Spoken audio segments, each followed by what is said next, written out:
apresentar. Maior prazer, né? Apresentar o Alexander Turra. Turra foi meu colega de mestrado, né? E da época de graduação também. Então, nossa história já data aí de uns 25 para 30 anos, né, Alex? 90, 91, 31. 31, vixe.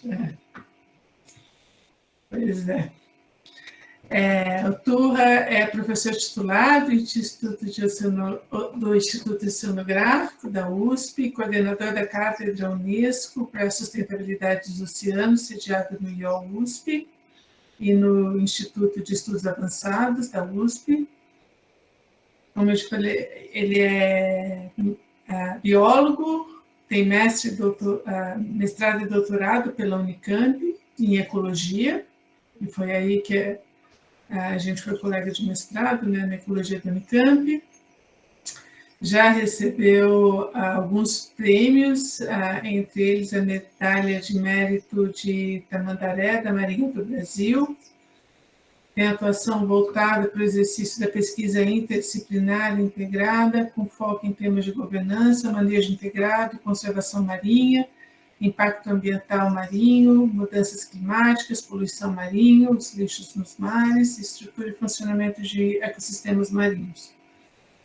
Ele possui atuação em fóruns e organizações nacionais, como MMA, MCTI, CECIME, Secretaria de Infraestrutura e Meio Ambiente de São Paulo, e internacionais, como o Unesco, o UNEP, o NEA e o IAI, e o GESAMP, sempre trabalhando em abordagens multi- e transdisciplinares, voltadas para a integração entre ciência e tomada de decisão.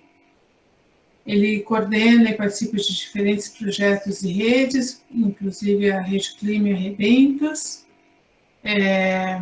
além de ser membro do grupo de pesquisa em meio ambiente e sociedade do Instituto de Estudos Avançados da USP, também da Coalizão Ciência e Sociedade, e da rede de especialistas em conservação da natureza. É editora associada da revista Ocean and Coastal Research, ou Brazilian Journal of Oceanography, também da revista Ambiente e Sociedade, editor da série Brazilian Marine Biodiversity, da Spring Nature, e atua também na divulgação científica em veículos como Scientific American Brazil, Ciência Hoje das Crianças e Jornal da USP. Ele é membro da coordenação do programa Biota FAPESP e também, junto comigo e mais a Beatriz Padovani Ferreira, está coordenando o diagnóstico marinho costeiro da BBPS, da Plataforma Brasileira de Biodiversidade e Serviços Ecossistêmicos. É um prazer enorme tê-lo aqui e escutá-lo, Alex, e já tenho que preparar o público que não o conhece, que o Turra, a cada, sei lá, cada 5 frases tem uma piada no meio. Então, é uma diversão só interagir e ouvi-lo e aprender contigo. Obrigadão, querido. The floor is yours. Sabe, essa sexta-feira a gente não vai para casa tão tristonho como a gente tem ido nas últimas, que certamente ele vai falar da situação trágica, mas pelo menos com bom humor, né? Exatamente. Sem dúvida. Tem um lado positivo, né? Que é o que cabe a gente. Bom, obrigado, Cris, Jolie, Gabriela, Emília, José Renato aqui, Simone. Prazer estar em casa, né? Me sinto em casa. Toda vez que eu tenho a oportunidade de ir fisicamente aí no Unicamp, assim, é incrível, né? Você passa um filme na cabeça, né? Passei muito tempo aí, né? Foram 13 anos, né? Foi a graduação, mestrado e doutorado. E, enfim, eu acho, né, que assim, é uma escola incrível, incrível. E essa disciplina, né, pelo que eu pude ver, né, da proposta, é uma, é um instrumento que dialoga com essa filosofia de uma universidade arrojada, de uma universidade leve, né, numa universidade onde as pessoas interagem com mais facilidade, né? Enfim. Um prazer gigantesco estar aqui com vocês. E, desculpa, eu estou aqui com um copo d'água, estou meio... Tá chovendo aqui, mas ainda estou meio desidratado do canavial que eu contei para vocês aí antes de começar a aula. Mas, enfim, a ideia desse tema que eu estou trazendo para vocês, dentro dessa disciplina, vocês terem um pouco de contato com a temática do oceano, entender um pouco do que a gente está falando ali, quais são as principais problemáticas e os principais caminhos para se caminhar nessa transição para um oceano sustentável, a partir de um oceano sustentável, construir um planeta sustentável.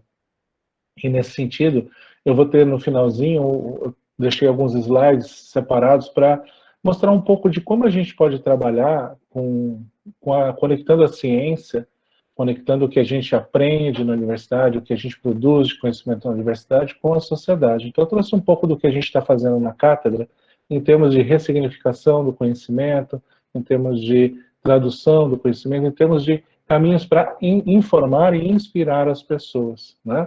E aí que eu acho que é um ponto importante. Ontem à noite, eu fiz um encontro síncrono de um curso de EAD que eu estou dando sobre lixo no mar. A gente tem 200 e tantos alunos ali, que na verdade são educadores do Brasil inteiro. A gente botou um mapinha assim, nossa, ficou super legal. A gente conseguiu ver assim, muito claramente quão dispersos estão os alunos aí no país, embora na região norte não tenha nenhum ainda. Mas é um pouco isso, de você... E ontem, né, no fim do dia, assim, falando com eles, com os professores ali e tal, interagindo no chat do YouTube, aquela coisa meio, né, falando no Zoom, interagindo no YouTube, e tentando ali buscar um pouco, estabelecer um diálogo e fortalecer o entendimento de que a gente tem que transformar alguma coisa. E a gente não vai fazer isso se não for com empolgação, com um pouco de leveza, né, alegria. E é por isso que a gente tem que buscar calibrar um pouco as coisas. Eu vou trazer para vocês um pouco disso, tentar pelo menos, né? Espero que vocês gostem e que eu consiga me conectar com vocês. E eu queria trazer para vocês uma coisa que aconteceu essa semana, já estou falando demais, mas foi importante para mim, assim, e dialoga com isso. Eu fiz minha primeira live no Instagram, né? E a primeira coisa que eu fiz foi começar a live com o Instagram assim de lado, né? Então, assim, eu já sei que no Instagram o celular tem que estar de pé agora, né? Mas ficou ridículo, porque eu ficava deitado assim e as pessoas todas em pé. Aí eu consegui mudar depois. E foi um negócio tão bacana e tão mágico, assim, porque foi o lançamento de um livro chamado ABC do Mar, que a gente ajudou a escrever, né? Na verdade, a gente fez a revisão, escrito por uma mãe junto com a sua filha. E a filha é a nossa ex-aluna aqui do IO. E a mãe é educadora, pedagoga, desenhista, escritora, e a filha, a oceanógrafa, e agora está em Portugal com um projeto, uma ONG chamada Somar, e buscando produzir conhecimento, produzir ações para fazer essa transformação que eu estou falando para vocês, tá? E foi bem legal, porque rolou uma interação tão natural e tão bacana, e aí a gente tangenciou uma série de temas, né, relacionados a um livro infantil, né, que é uma coisa mágica, na verdade, né, que a gente vai mexer com o imaginário das crianças que vão estar no lugar de vocês daqui a alguns anos, né? Isso é muito importante. Bom, vou parar de falar aqui disso aí e vou compartilhar a minha tela aqui. Bom, eu vou compartilhar uma tela e vocês vão ver um negócio aqui que é meu, sei lá, é uma outra tela que eu tenho aqui. E aí eu vou vir aqui e vou fazer isso. E muito provavelmente vocês vão estar vendo a apresentação. Tá tranquilo. Tranquilo, né? Degradação Então, e potencial dos oceanos. Legal, é isso aí. Então, estamos aqui na USP, né, a Cátedra Unesco para a Sustentabilidade do Oceano, e aí no IO. E aí, né, eu fiquei pensando, né, como que a gente começa quebrando um pouco o gelo, né? E daí, sem necessariamente querer ir para o lugar comum, como vocês vão perceber já já, a gente está falando aqui, né, vai falar do oceano, da Terra, então o melhor jeito, né, da gente chegar lá é, de repente, olhar um astro com uma característica oposta, né, que não tem o que a gente tem de abundante aqui. Né? Então, a gente tem esse planeta aqui, Marte, o planeta vermelho, a gente tem muitos minérios aqui, especialmente ferro, e não tem muita coisa que pareça com água, pelo menos em abundância na superfície. É claro que a próxima imagem vocês imaginam que será da Terra, mas não, né? É a Lua. E aí tem uma coisa muito bacana aqui, na verdade eu trouxe isso aqui porque esse livrinho do Ziraldo, né, o Flix, é um livrinho que ele criou para falar de uma cor, né, uma cor que não se identificava com nenhuma outra cor. Ela não parecia com nenhuma outra e as outras cores achavam que nem cor ela era, né? E deixavam ela de lado. E brilhante esse livrinho, não sei se vocês já chegaram a ler. E aí, né, um dia teve um encontro do Neil Armstrong com o Ziraldo, e daí o Neil Armstrong falou assim, olha, a Lua é Flix, né? Então, Marte é vermelho, a Lua é Flix e a Terra é azul. E aí a gente chega nesse ponto, né, que seria o lugar comum, a questão de ter essa constatação de que a gente tem um predomínio desse gigantesco ambiente no planeta e que vai ter um efeito profundo e sistêmico no que acontece no planeta como um todo, em todos os aspectos, no aspecto físico, no aspecto biológico e no aspecto socioeconômico, né? Então a gente tem essa questão. Para a gente entender um pouco isso, eu vou dialogar um pouco com os princípios ou as ideias que embasam processos e abordagens que Cris, que Jolie, que eu, a gente tem tentado exercitar nessa leitura do ambiente, né? Entender qual que é a importância da biodiversidade, né? Que serviços essa biodiversidade, no sentido amplo, né, pode te prestar? Quais os benefícios que esses ambientes podem prover para as pessoas, né?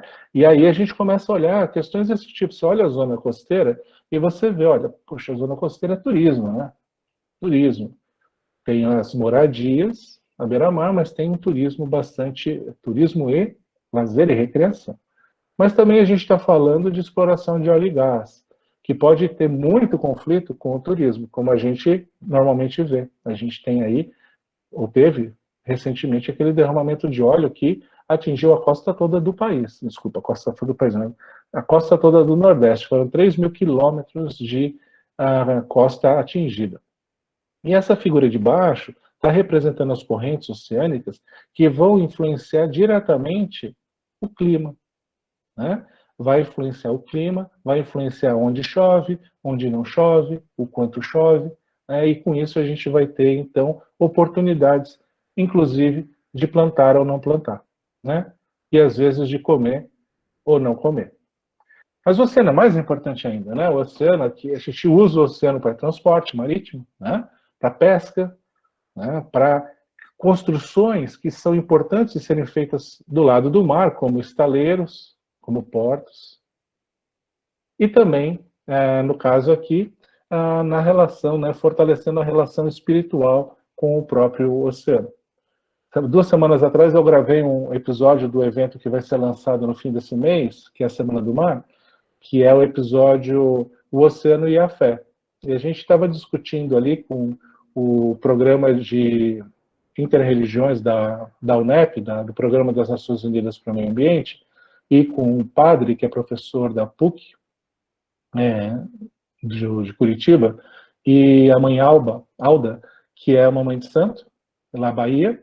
A gente estava discutindo um pouco dessa relação do oceano com o mar, e a gente está agora recebendo alguns depoimentos de um rabino, de um sheik, de um indígena, de um pastor. São 6 depoimentos que a gente está recebendo para poder montar essa discussão mais ampla e poder, então, começar essa discussão da importância do oceano, da água como um todo, mas especialmente do oceano, na vida, na espiritualidade das pessoas, né?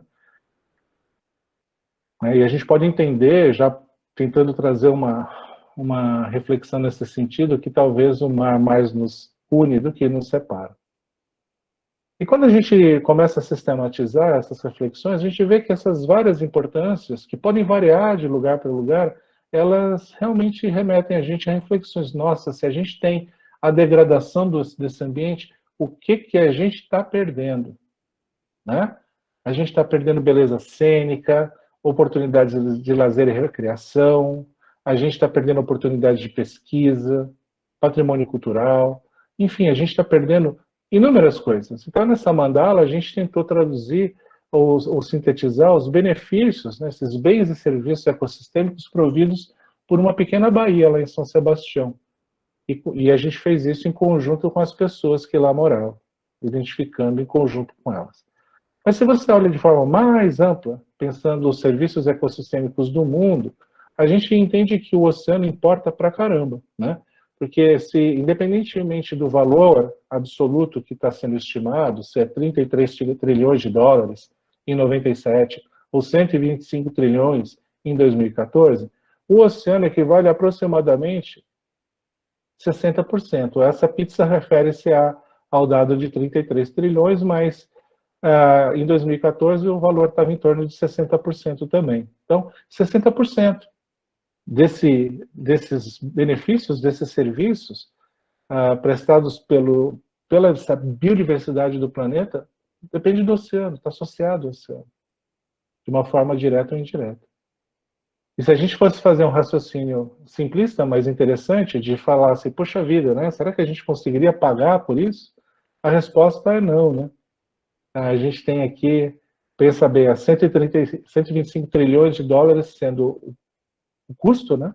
E o PIB mundial em 2014 representado aqui por 79 trilhões, um pouco mais da metade. Então a gente tem que cuidar enormemente desse ambiente, porque é dele que a gente extrai, ou a gente pode usufruir das condições que geram o bem-estar, né? Que geram qualidade de vida para a gente. Bom, trazendo aqui para o Brasil um pouquinho, a gente tem aqui esse maretório gigantesco, né, que vocês estão vendo nessa imagem, azul claro e azul escuro, que representa 5,7 milhões de quilômetros quadrados. Lembrando que o Brasil tem 8,5 milhões de quilômetros quadrados em terra, a gente está falando de mais da metade do território continental no mar. A gente tem que zelar por isso e a gente pode utilizar. Isso tem sido chamado de Amazônia Azul, mas em função da importância estratégica e do seu tamanho para o país. As atividades econômicas realizadas nessa região e que dependem dessa região equivalem a 19% do produto interno bruto do Brasil. Isso significa que é quase o agro. O agro equivale a 24, 25, depois o Simone me corrija se eu estiver errado. Mas é dinheiro para chuchu, né? A gente está falando aqui de uma importância muito grande. Por outro lado, e para ver como que a gente tem alguns paradoxos, né? 1/3 da população do Brasil nunca viu o mar. Claro, também um número bastante grande nunca viu, nunca foi na Amazônia, né? Você não precisa estar lá para entender a importância, mas se você está lá, você consegue perceber algumas coisas que quem não está não percebe, não sente. E eu traduzi isso num texto recentemente, em que eu descrevi a experiência de 2 pessoas que conheceram o mar, né, e a situação em que elas conheceram o mar indica o simbolismo que ele tem e a importância que ele pode ter para as pessoas. Uma era uma senhora que tinha, à época, 124 anos, ela morreu depois com 129, era uma mineira católica que queria conhecer o mar, e ela conheceu, né, a família ajudou, ela foi para o Rio e conheceu o mar. E daí, conversando com o repórter, ela disse que ela tinha 2 sonhos na vida. E aí vocês vão entender por que eu disse que ela era católica, né? Ela tinha 2 sonhos. Um era conhecer o oceano e o outro era conhecer o Papa. Então, assim, pela simbologia que ela tem do oceano e do Papa, você pode entender, como uma católica, né, qual a importância relativa que ela estava dando para o oceano. E a segunda era uma criança de 9 anos, de Goiás, que estava com um câncer muito avançado, uma doença muito avançada, e ela tinha esse desejo de conhecer o mar, e isso foi viabilizado pela família, por amigos, e ela conseguiu fazer isso, né? Então, o oceano tem uma simbologia, tem um simbolismo, tem um tchan, né? Que acaba fazendo com que as pessoas queiram conhecê-lo, queiram desbravá-lo, queiram, né, minimamente ter um contato com ele. Curioso, né? Esses dias a gente estava discutindo também numa outra abordagem, né, que a gente chama de favela-oceano, a relação da favela com o oceano, da periferia com o oceano.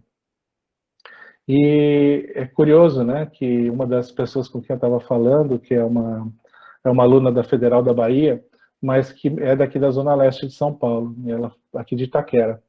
Para quem não é daqui, é onde tem o estádio do Corinthians, né? Suzano, minha cidade, é depois, é mais longe ainda. E ela falava assim que para praia, né, o litoral, para quem está aqui em São Paulo na periferia, né, é uma coisa muito distante, né? E não faz parte do dia a dia essa relação. E é até um pouco difícil você conectar questões relacionadas a essas teleconexões que ocorrem e que estão relacionadas com o próprio oceano, como chuvas intensas, né, como a que aconteceu no Rio há uns 2 anos atrás, uma chuva que, né, fez um alagamento tremendo, ou há quase 10 anos atrás, que teve escorregamento de morro lá em Niterói, mais de 1.000 pessoas morreram no Morro do Bumba, né? Então a gente tem aí algumas questões de exclusão, né, eu estou tentando chamar assim de uma forma mais exagerada, né, mas de racismo oceânico, né? Ou seja, de que forma o racismo ou a exclusão ela se materializa nessa relação da sociedade com o oceano. Isso acontece de várias formas. Uma dessas formas a gente pode extrair dessa figura, que é meio trágica, por 2 razões. A gente não teve o censo de 2020 para poder melhorar, né, e aprofundar isso aqui, e a gente, e talvez não tenha direito a ele ano que vem, tomara que a gente tenha, mas a gente tem aqui o crescimento populacional dos 100 municípios da Bacia de Santos, que é a bacia aqui onde a gente tem a exploração do pré-sal. E aí a gente tem em vermelho a média da região e em ocre, sei lá, esse amarelo mostarda escura, sei lá, a média do Brasil. E vocês podem ver que tem municípios aqui que estão crescendo a 11%, 12% ao ano.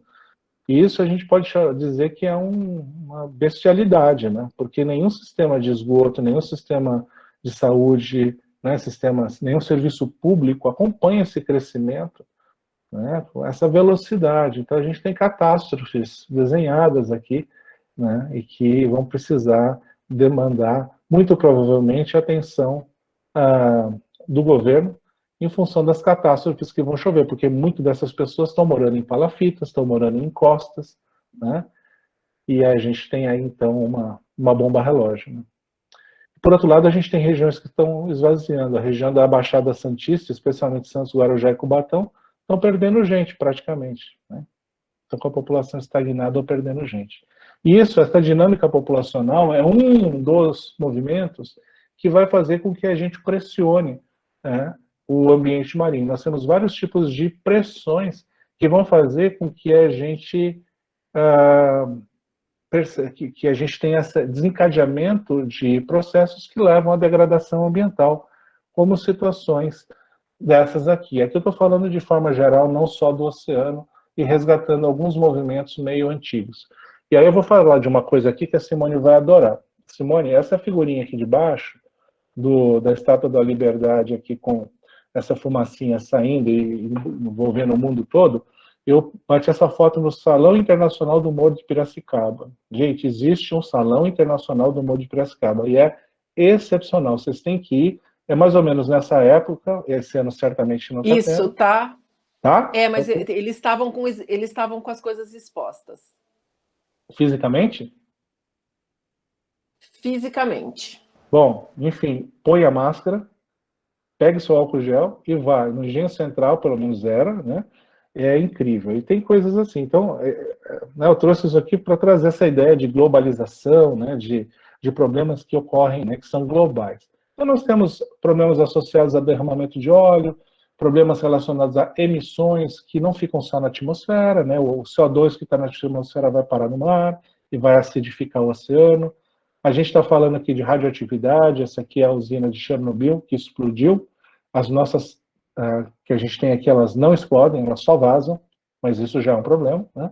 E a gente tem o problema do lixo no mar, que é um problema emergente, muito visível, e que está motivando muitas pessoas a se mover para combater. Bom, em linhas gerais, temos do oceano, a gente tem esse mapa aqui que é um pouquinho antigo, mas que ele revela para a gente que o oceano, primeiro, está alterado em todas as suas regiões, um pouco mais, um pouco menos. Então, não tem nenhuma região do planeta que você não consiga medir minimamente, né, o sinal da atividade humana, mas tem regiões que a gente tem uma alteração muito importante, que são essas mais encarnadas, mais vermelhas aqui.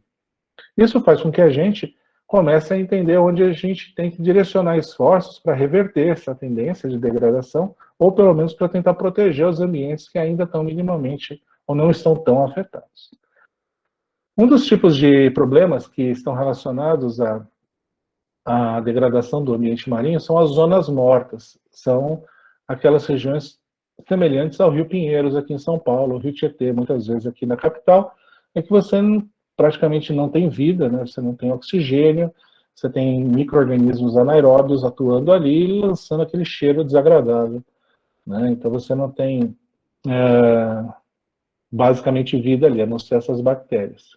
Então é um sinal extremo de degradação causado pela entrada de nutrientes ou de material orgânico particulado que é processado, e aí vai gerar esse processo chamado de eutroficação, e que tem como fim, quando ele é extremo, as zonas mortas. No Brasil a gente tinha 7 nessa época, e eu não tenho um dado atualizado, mas a tendência é de que a gente tenha pioras nesses índices. E aí surge um negócio muito bacana, e eu não vou falar desse aspecto aqui, usando ele como fim, mas como meio, que é o Índice de Saúde do Oceano. Foi criado em 2012, ele já foi revisto, já foi estimado para o Brasil e tal, mas ele é um jeito de pensar o oceano muito bacana, né? Porque o conceito de saúde do oceano que esse grupo utilizou é um conceito que combina qualidade com uso. Então, eles entendem que um ambiente saudável é um ambiente que está limpo, está saudável, né, tem qualidade, mas que também tem atividades sendo realizadas ali. E com isso você vai pegar e agregar esse entendimento que eu estava trazendo para vocês dos serviços ecossistêmicos e entender que a gente talvez tenha que buscar instrumentos ou mecanismos para potencializar esses serviços de forma que a gente possa garantir, né, possibilitar que esses ambientes possam cumprir um papel dentro da lógica, aí dentro do sistema socioecológico, que eles possam, então, prover dentro da sua potencialidade sem comprometer a sua qualidade. E aí, né, essa seria uma tradução livre, uma interpretação ousada do conceito de desenvolvimento sustentável. E aí, você chega a um gráfico de radar como esse aqui, né, e que mostra para a gente que tem alguns elementos como a maricultura e a pesca. A maricultura é o cultivo de organismos marinhos, e a pesca, as duas dialogam com organismos, né, com a biologia. E as duas estão com nota muito baixa, né, estão muito pequenininhas. A pesca porque existe a sobrepesca, ou seja, os estoques pesqueiros estão depressionados, estão degradados. E a maricultura porque ela ainda não se desenvolveu no seu potencial. Então, para você mudar isso, o que você tem que fazer? Você tem que lidar com a sobrepesca, fazer com que a pesca diminua para poder recuperar os estoques, ou que ela seja feita de uma forma diferente. E a maricultura não. A maricultura você tem que incentivar para que ela possa ser feita mais amplamente, mas ser feita de uma forma apropriada. O planeta ganhou 6, né? 60 em 100, 6 em 10, e isso indica que a gente está legal, né? Dá para ir, dá para passar de ano se fosse nota, mas não necessariamente algo que a gente possa falar assim, poxa, valeu, deu certo. Né?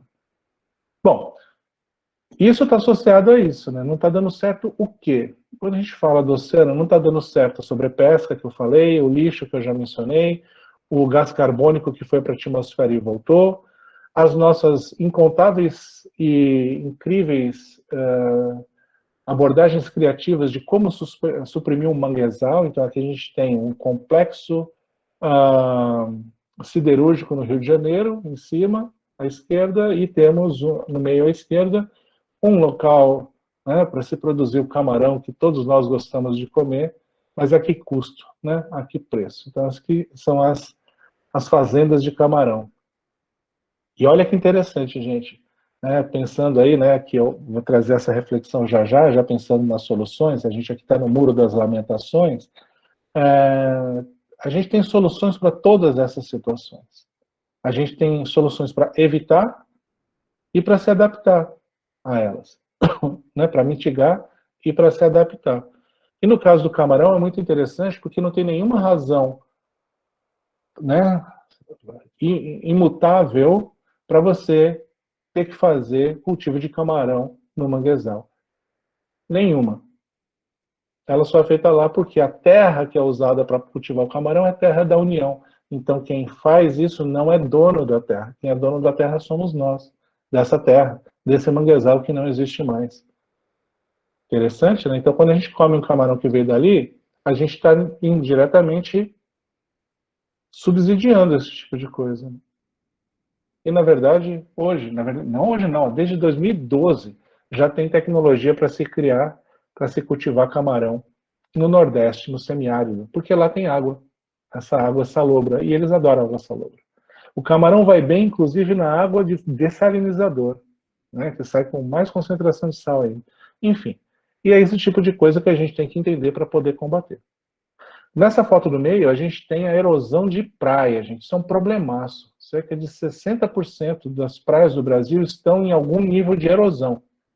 Tanto é que agora tem uma praia em Balneário Camboriú, a praia do centro, ela está sendo engordada por meio de uma draga que pega sedimento lá do fundo do mar e joga na praia. Isso aconteceu em Copacabana, por exemplo, em Santos, né? E aqui embaixo nós temos esse quinidário, esse coral lindíssimo, né, com cores maravilhosas, que se chama coral-sol, e que, na verdade, é uma espécie invasora que acaba excluindo outros, porque ele é um competidor muito voraz, né? Ele vai e tem uma taxa de crescimento muito rápida, e ele cresce sobre outros organismos e domina a paisagem num costão rochoso, de forma que não sobra muito espaço para se crescer nada mais por ali. Além disso, temos derramamento de óleo. Ou seja, é problema pra caramba. Se a gente fosse olhar isso aqui, já ia dar aquele desespero que a Cris falou, mas não é bem assim, né? A gente tem que, com um olhar técnico, um olhar da ciência, um olhar objetivo, entender o que está acontecendo e buscar soluções, né? Bom, e quais são essas soluções? Essas soluções vão depender basicamente de duas coisas: do problema em si, porque para cada problema tem uma solução, obviamente. Você não combate espécie exótica da mesma forma que você combate a erosão de praia. Então, assim, são vários problemas, várias origens e várias soluções. Então, isso é uma coisa importante, e aí vão vir as técnicas que vão ajudar a gente a fazer isso. Na oceanografia a gente trabalha várias delas. Mas a gente também tem que considerar o referencial, né? Onde é que a gente quer chegar com isso? Eu estou usando essa figura aqui do Portinari. Essa figura é ótima, né? Esse painel, ou esses dois painéis do Portinari, só para vocês terem ideia de quão incrível é essa obra. Cada painel tem 7 por 11 metros, tá? Esses painéis estão na sede das Nações Unidas, nos Estados Unidos, e foi encomendado, e o Portinari fez, e esse quadro veio para o Brasil. Esses painéis vieram para o Brasil há alguns anos e foram exibidos aqui no Memorial da América Latina, e eu fui lá ver. É incrível, quando você vai pertinho, você consegue entender o que ele está colocando, embora seja uma visão maniqueísta, polarizada, né, trazendo dois extremos, ela, na verdade, mostra para a gente, quando você olha para esse da esquerda, que é a paz, né, você começa a abstrair uma série de elementos que indicam para a gente um referencial do que a gente chama de, né, desenvolvimento sustentável, que tem alegria, né, que tem fartura, que tem cor, que tem música, que tem sorriso, né? que tem empatia, enfim, né? Que tem biodiversidade, embora sejam aqui poucos representantes. E a gente tem, então, aqui o referencial. E a gente precisa ter muito claro esse referencial. É por isso que a gente tem os ODS, hoje em dia, os Objetivos de Desenvolvimento Sustentável, eu vou falar já já. Tá? Então, a gente tem que entender qual é a visão de futuro que a gente tem para esse sistema socioecológico. Né? Tem o sócio e tem o ambiental. E eles precisam andar juntos. Bom, o fato é o seguinte, para desenvolver esse referencial, a gente percorreu um longo caminho. Eu vou passar muito rapidamente por isso aqui, né? A questão da criação de um entendimento do que a gente precisaria construir para poder mudar a situação que a gente estava constatando no pós-guerra, no pós-segunda guerra, de degradação ambiental. Então, essas inquietações vêm desde lá. Então, em 72, olha só, essa senhora, né, a Gro Harlem Brundtland, ela era primeira-ministra da Noruega e ela encabeçou a elaboração desse documento que falava que a gente tinha um futuro comum. A gente quem? A humanidade. E nesse futuro comum, esse futuro seria o mesmo para todos. E ele poderia ser bom ou ruim. Né?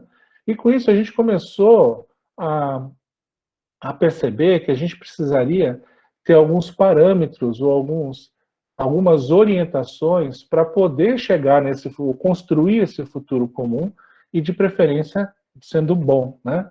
Então, em 92, 20 anos depois, eu estava na graduação, no segundo ano da graduação, a gente teve aí a Rio 92, que foi um grande marco, porque ela traz instrumentos que pactuam coisas e que passam a régua, né, no sentido de definir alguns princípios que foram, então, usados muito estrategicamente na sequência.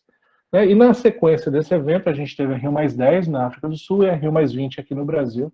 Foi até curiosa a Rio+20, eu vou contar para vocês já já. Mas antes eu queria falar do que é importante, que são esses princípios, né? Ou esses conceitos. O que é sustentabilidade? Né? Gerações futuras, qual que é o compromisso ético que a gente tem com as gerações futuras? Isso não era uma coisa que se pensava na década de 60, 70 e 80. Isso começou a ser maturado e ser fortalecido. O princípio da precaução, a abordagem ecossistêmica que a gente trabalha hoje, que considera os serviços, mas não se resume aos serviços ecossistêmicos. Ela pressupõe o entendimento dos processos, a participação da sociedade na construção das decisões. Né? É uma questão muito mais abrangente. E o uso do melhor conhecimento disponível. Né? E com isso a gente tem esse avanço, né, de como a gente lida com os problemas, de como a gente busca os caminhos para sair dessas encalacradas. E na Rio+20, que foi aqui no Rio de novo, né, a gente teve uma situação muito crítica. Né? Não sei se o Jolie vai lembrar dessa história, a Simone, a Cris, não sei se vocês vão lembrar, mas a data da conferência, que é a Conferência das Nações Unidas, né, para o Desenvolvimento Sustentável, né, super importante. Ela estava prevista para o começo de junho. Só que chegou no começo do ano, e lembra, né, 2008 a gente teve uma crise global muito forte, né? Chegou no começo do ano, eles, né, os líderes mundiais começaram a olhar a agenda e falaram, nossa, no começo de junho tem um conflito de agenda. E aí foi ver, né, qual que era o conflito de agenda? Era assim, você tinha a Rio+20 e tinha o jubileu da rainha, né, da Rainha Elizabeth. E aí, daí começaram a falar, e aí, gente, não sei o que, né, o Rio+20, o jubileu da rainha, meio ambiente, rainha, futuro da humanidade, rainha, né? Aí manteve a data da rainha, né? E a Rio+20 foi mudada. E foi um monte de questões, né? Um monte de questões, porque o mundo estava meio desmobilizado, teve a crise, muitas lideranças internacionais não vieram, e a Rio+20, na verdade, foi um momento para se reorganizar um pouco os movimentos, para dar o próximo passo, para consolidar a base para o que veio depois. Que aí sim fortaleceu enormemente aquilo que a gente esperava que fosse consolidado na Rio+20, mas não foi. Né? Bom, e do que a gente está falando?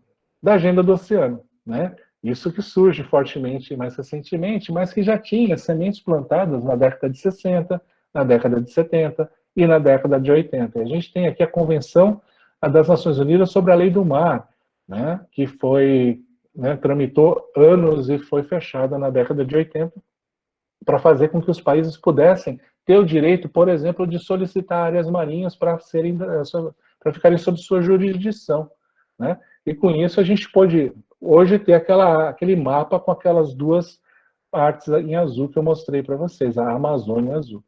A Marpol, que é uma convenção que evita a poluição gerada por navios, seja combustível, seja carga, seja lixo, né? Mas ainda tem lacunas. E aí a gente teve em 92 a Agenda 21, que foi brilhante, né? A Agenda 21, ela na verdade, ela tinha como intuito criar compromissos, né? Compromissos e prazos. Uma agenda, vamos botar na agenda o que a gente quer fazer, tudo que a gente precisa fazer. E ela foi organizada em 42 capítulos, sendo um deles, olha que legal, focado no ambiente marinho. Um em 42. E aí o que acontece? Bom, as coisas foram acontecendo, a gente foi vendo que a Agenda 21 era muito ousada, né? A gente talvez tivesse que simplificar um pouco para conseguir andar, né? E aí a gente caminhou na Rio+10, na Rio+20, e começamos a discutir algumas outras coisas, mas sem perder o foco do oceano. E na Rio+10, lá na África do Sul, veio um movimento fortíssimo para se começar a construir olha o nome, hein? Um processo regular para se avaliar a qualidade dos oceanos, ou do oceano. A gente usa agora oceano no singular, né? Porque tem um princípio de cultura oceânica que diz que nós somos um único oceano global integrado. E aí a gente está, então, criando um movimento atrelado à Assembleia Geral das Nações Unidas, ou seja, a prioridade que estava sendo dada a isso era gigantesca. E na Rio+20, mesmo sem ter esse prestígio todo, mesmo sem ter um foco no oceano, o foco era a redução da pobreza e a economia verde, e azul depois, né, mas o azul não necessariamente é mar, né, é um princípio de economia, a gente tem aqui 79 citações da palavra, né, palavras que têm algum tipo de relação com o oceano. Pode não significar nada, mas pelo menos aí o assunto não esfriou. E aí, na verdade, o que vem na sequência é isso, né? Muitos de vocês devem estar familiarizados com a Agenda de 2030 das Nações Unidas para o Desenvolvimento Sustentável, que tem 17 objetivos de desenvolvimento sustentável, sendo um deles, o 14, relacionado ao oceano. E aí você fala para mim, caramba, antes era 1 em 42, agora é 1 em 17. Melhorou pra caramba, né? A gente tem aí um balanço um pouco melhor, ou entendimento um pouco mais claro da importância do oceano no planeta. E isso, obviamente, aconteceu, e isso, obviamente, transbordou para outras áreas. Então, se você olha, na verdade, esses ODS aqui, todos eles, você vai ver uma conexão mais forte ou mais fraca com o oceano, mas o oceano está em todos, né? E isso é importante da gente constatar. Além disso, em 2017 teve a Conferência do Oceano, com várias instituições fazendo compromissos voluntários para garantir que a gente conseguisse realizar aqueles objetivos que estavam pactuados em 2015 e além, né? Criou-se o que a gente chama, né, de Assembleia Ambiental das Nações Unidas. Olha que interessante. Antes só tinha Assembleia Geral das Nações Unidas, e daí, para se discutir as questões ambientais, tinha que se discutir lá. E essas questões são tão complexas, demandam um nível tão técnico, que se decidiu criar uma Assembleia Ambiental, e ela passou a se reunir a cada 2 anos, mais ou menos, desde 2014. Né? E aí, a partir disso, desse movimento, não podia faltar a proposta de se criar uma década da ciência oceânica para o desenvolvimento sustentável, a década do oceano, que começa agora, 2021, e vai até 2030. E o grande slogan dessa década é a ciência que a gente precisa para o oceano que a gente quer, para que a gente tenha o oceano que a gente precisa para o planeta que a gente quer. Essa que é a ideia. E essa década, gente, olha que legal, né? Se você pensar a ideia da Agenda 21, a complexidade da Agenda 21, e você resume a parte oceânica nisso, em 7 grandes produtos ou desdobramentos que a gente imagina ter no final dessa década. Um oceano limpo, sem poluição, um oceano saudável e resiliente, que aguente eventualmente uma agressão a mais, um estressor a mais, como as mudanças do clima, um oceano previsível, que você consiga prever e saber o que vai acontecer, para você prevenir perder vidas, perder construções, perder embarcações, perder dinheiro, perder tudo que é importante. E, obviamente, com isso, tem um oceano seguro, seguro para as atividades econômicas, para as pessoas poderem ter lazer e recreação. Um oceano produtivo explorado sustentavelmente, né? E um oceano transparente, mas não a água, é um oceano transparente em termos da informação. É um oceano acessível, acessível para que a gente possa ter informação para poder pensar com base nela. E por trás de tudo isso, temos um oceano inspirador e envolvente, um oceano que esteja no dia a dia das pessoas, né? Que tenha um simbolismo, né? Para as pessoas, para que elas entendam a sua importância e possam tomar atitudes em alinhamento com ele. Aí você fala assim, mas eu moro em Brasília. Tá, e aí, né? Podia falar assim, lá em Brasília tem um coco bambu, né? Mas assim, você pode falar, o pessoal de Brasília usa tênis e calça jeans, né? Da onde vem o tênis e a calça jeans? Vem de importação, que precisa de navio, que precisa de combustível, que deixa cair óleo e graxa, né? Combustível e às vezes carga no mar, e precisa de um porto que suprimiu o manguezal em algum momento da vida. E o porto que vai ter um canal que precisa ser dragado frequentemente, que é uma atividade extremamente impactante. Poxa, será que, né? Será que a gente não tem que fazer, às vezes, essas reflexões? Também não precisa ser exagerado, né? Mas é importante a gente, em algum momento, entender que as coisas estão conectadas. E pensando nesse futuro que a gente está falando e que a gente tem que construir, e a gente vai construir, a gente tem aqui uns inputs desse painel oceânico aqui para um desenvolvimento econômico sustentável de alguns princípios, né, que a gente está falando de saúde, de bem-estar, a gente está falando de equidade, a gente está falando de conhecimento, a gente está falando de finanças. Né? A gente está tentando equilibrar todos esses componentes de forma a que a gente entenda o que a gente precisa para chegar lá e o que a gente ganha com isso. E olha só que coisa incrível. Se você quer chegar, né, numa economia sustentável do oceano, você precisa proteger de forma eficaz. Você precisa produzir de forma sustentável. E você precisa que a prosperidade seja equitativa. Senão, não rola. Senão, não é. Né? E aí que a gente tem inúmeros potenciais. Por exemplo, no oceano a gente pode gerar 40 vezes mais energia renovável do que gera hoje, até 2050. A gente pode gerar 6 vezes mais comida de forma sustentável, comida de origem marinha, de forma sustentável até 2050. A gente pode gerar lucros, né, da ordem de 15,5 trilhões de investimentos sustentáveis no oceano. E isso não necessariamente é em peixe, em pesca ou maricultura. Isso muitas vezes a gente está falando de seguro, né, de embarcações.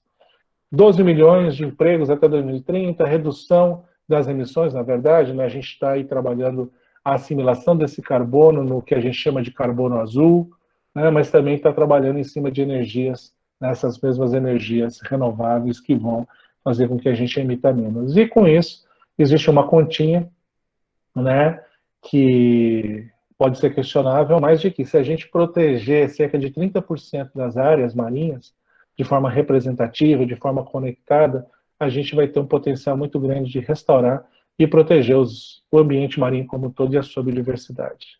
Né? Se puder proteger mais um pouquinho, é melhor. Muito bom. E aí a gente tem alguns temas emergentes. Um deles é a própria ciência, olha que incrível. Né? Porque a gente não sabia quanto que a gente produzia de ciência sobre o oceano no mundo. A primeira vez que a gente entendeu isso foi em 2017, quando a Unesco fez esse relatório aqui, ó, o relatório global, né, de ciência oceânica. E aí a gente começou a ver algumas coisas. O Brasil, por exemplo, estava em 15º lugar, com alguns potenciais, com alguns ativos importantes, mas com algumas fragilidades.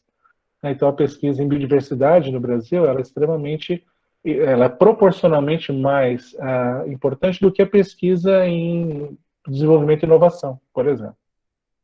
Outro tema importante é a economia azul, mas que muita gente usa o azul de oceano, mas que é economia na verdade, o nome que se dá é economia sustentável do oceano, porque economia azul é um conceito bem diferente. E a gente tem a Ocean Literacy, que é a cultura oceânica, que em português a gente poderia chamar de alfabetização marítima, alfabetização oceânica, letramento oceânico, mentalidade marítima, o que vocês fizerem. O importante é que o oceano tem que estar na cabeça de todos. Tá? E aí, a gente pode pensar, né? Eu fiz uma reflexão aqui, qual o papel da biologia? Daí a gente pode trocar a biologia por geologia, por psicologia, por pedagogia, por qualquer gia, tá certo? A gente pode trocar a biologia, porque né, eu e a Cris aqui, a Jolie, a gente fez biologia, então estou puxando a sardinha. Então a gente tem um oceano de oportunidades. Um oceano de oportunidades para a gente poder explorar em conexão com o oceano. Né? Eu fiz um trabalho junto ao CRBio esses dias para tentar fazer isso, né? Tentar mapear um pouco quais seriam alguns exemplos de conexões entre o oceano e a biologia. Então aí meio que me viciou para trazer aqui. Muito bom. Por quê? E aí um momento lúdico, né? Porque o pior cego é aquele que não quer se, né? Então a gente precisa ver, a gente precisa do mar e a gente precisa agir. E uma forma que a gente precisa usar para agir é a ciência que se produz e a ciência que se comunica, que se dissemina, tá? E nesse sentido eu já vou caminhando para uma parte mais de trazer alguns exemplos, mas sem deixar de falar de que tipo de ciência a gente precisa. E a resposta é de todas. De todos os tipos. A ciência mais focada no conhecimento, na produção e no avanço no conhecimento, a ciência que vai estar a serviço de demandas sociais e que vai embasar atividades mais voltadas para uma consultoria ambiental, pesquisas que vão resolver problemas complexos, né, que a gente tem um grau de incerteza muito grande associado à tomada de decisão. Enfim, todas as ciências são importantes. E o conhecimento, o melhor conhecimento disponível, ele tem que estar a nosso serviço para a gente poder ter decisões qualificadas. Então, o importante, eu queria trazer isso, nessa pesquisa integrada dentro de si e para além, né, interdisciplinar, né, nas áreas, nas microáreas, mas considerando também outras áreas, e hoje no oceano a gente fala muito da conexão entre a ciência natural e as ciências humanas e sociais aplicadas, que é uma lacuna importante de se desenvolver, não só no Brasil, mas no mundo. E para terminar de exemplificar isso, eu queria trazer, né, o papel da ciência, o papel da informação. Esse é um ciclo de gestão adaptativa que parte da ideia de que você identifica um contexto, você vê um problema, você pensa numa resposta, você toma a decisão, implementa a resposta e vê se deu certo ou errado para fazer um novo ciclo.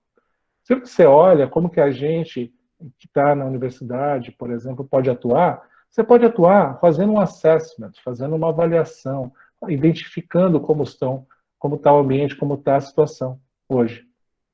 Você pode identificar cientificamente quais são os melhores caminhos para você resolver aquele problema, com base em evidências, não em achismos. Você pode checar, fazer um assessment depois, avaliar se aquilo que a gente imaginou que ia acontecer, aconteceu. Por outro lado, a ciência pode ser um ator neutro e promover a facilitação de discussões quando há uma polarização muito extrema. A gente pode desenvolver métodos, a gente pode estudar o funcionamento e a estrutura dos ecossistemas, a gente pode fazer capacitação, a gente pode, né, estou falando a universidade, né, trabalhar na linha de produzir, né, promover o desenvolvimento tecnológico e a inovação. E tudo isso é importante e complementar. Desculpa que esse slide ficou em inglês. Mas eu queria trazer para vocês um contraponto que é o quê? A informação não basta.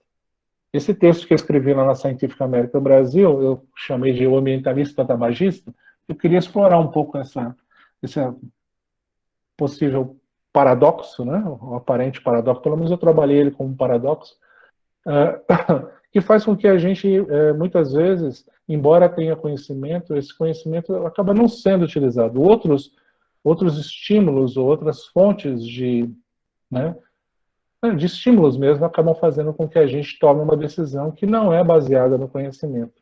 Né? Nesse texto aqui eu tentei trabalhar um pouco isso, lembrando que o tabagismo ele vicia, então as pessoas perdem livre-arbítrio, né? Então não é exatamente um exemplo perfeito, mas ele é interessante do ponto de vista de que talvez no Brasil a coisa que a gente tenha mais informação, né, é que o cigarro mata e causa outros problemas, como fica desenhadinho ali no maço quando vai, né, quando você vê. Então tem informação, mas muitas vezes a atitude, a mudança, e a gente está falando aqui em mudança, a gente está falando aqui em ajudar as pessoas a entenderem isso, como educadores, como professores, né, como influenciadores, como indivíduos. A gente, às vezes, tem que pensar que a emoção, a vontade, e esses estímulos, né, que em inglês, né, são os nudges, né, a gente tem essa possibilidade de combinar a ciência com tudo isso. E com isso a gente pode, então, ter elementos fortíssimos para poder combater as bases desses processos que estão causando degradação que eu mostrei para vocês. Um deles é isso, né? Como você combate fake news? Como que você vive no mundo da pós-verdade? Sendo que você não é o Supremo Tribunal Federal, por exemplo. Como que você faz isso? Uma das formas é a coalizão Ciência e Sociedade, né? É um jeito de você identificar falácias, é um jeito de você juntar pessoas que têm princípios e têm conhecimento para produzir materiais robustos e que vão permitir o esclarecimento daqueles que estão buscando por isso, né? E isso faz com que a gente tenha materiais, mas não necessariamente esses materiais chegam lá em Suzano, na minha cidade, na casa da minha prima, por exemplo, né? Então, o que a gente precisa? A gente vai precisar, talvez, achar caminhos para que essa mensagem chegue. E esses caminhos passam por pessoas, personalidades, né, pessoas muito conhecidas. E esse é um papel que a Fundação Boticário tem feito, incluindo aí essa rede de especialistas em conservação da natureza, de forma a buscar mecanismos para amplificar essa mensagem para que ela chegue nas pessoas. E aí nós temos algumas possibilidades de estratégias, né, e aí eu queria trazer um pouco do que a gente tem feito na cátedra, mas não somente, em termos de como a gente pode botar a energia e como a gente pode potencializar que as bases dessa transformação possam ser solidificadas ou consolidadas. Então, por exemplo, aqui a gente tem abordagens de ciência cidadã. Nós temos atividades aqui ludopedagógicas com a comunidade, mas também atividades de ciência cidadã. Essa aqui da direita foi muito bacana. Cadê o berbigão?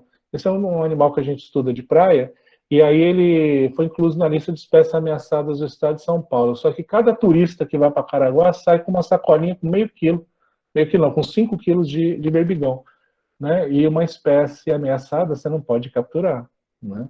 E aí você começa a imaginar o tamanho do problema que tem. E não é só turista que pega, caiçaras pega. Daí a gente falou, bom, vamos ver se realmente essa espécie está acoplada aos critérios de uma espécie que poderia ser enquadrada como ameaçada de extinção. Só que no litoral norte, a gente tem, em São Paulo, a gente tem 210 praias, e não dá para ir em todas, né? E coletar, cavar areia, peneirar areia em todas elas, menos ainda. Então a gente fez um esforço de dialogar com as pessoas, e era o seguinte, era mandar posts, a gente deu umas turbinadas aqui no Facebook, e aí a gente começou a receber fotos das conchas com a coordenada das praias. E a gente identificava. Muitas delas vieram com a identificação errada. Então, é um tipo de coisa que é muito bacana de se fazer, que tem ciência responsável, ciência séria por trás, mas não deixa de ter um diálogo, uma interação com a sociedade, especialmente porque a Thaís, a minha aluna que fez o mestrado com isso, ela fazia os videozinhos, né, explicava o que era uma praia, o que era o berbigão, como a praia funcionava, o que era a maré, e por aí ia, né? Por aí ia. E com isso a gente ia fazendo, então, essa busca de juntar a ciência e a sociedade, que é um grande casamento que a gente precisa promover.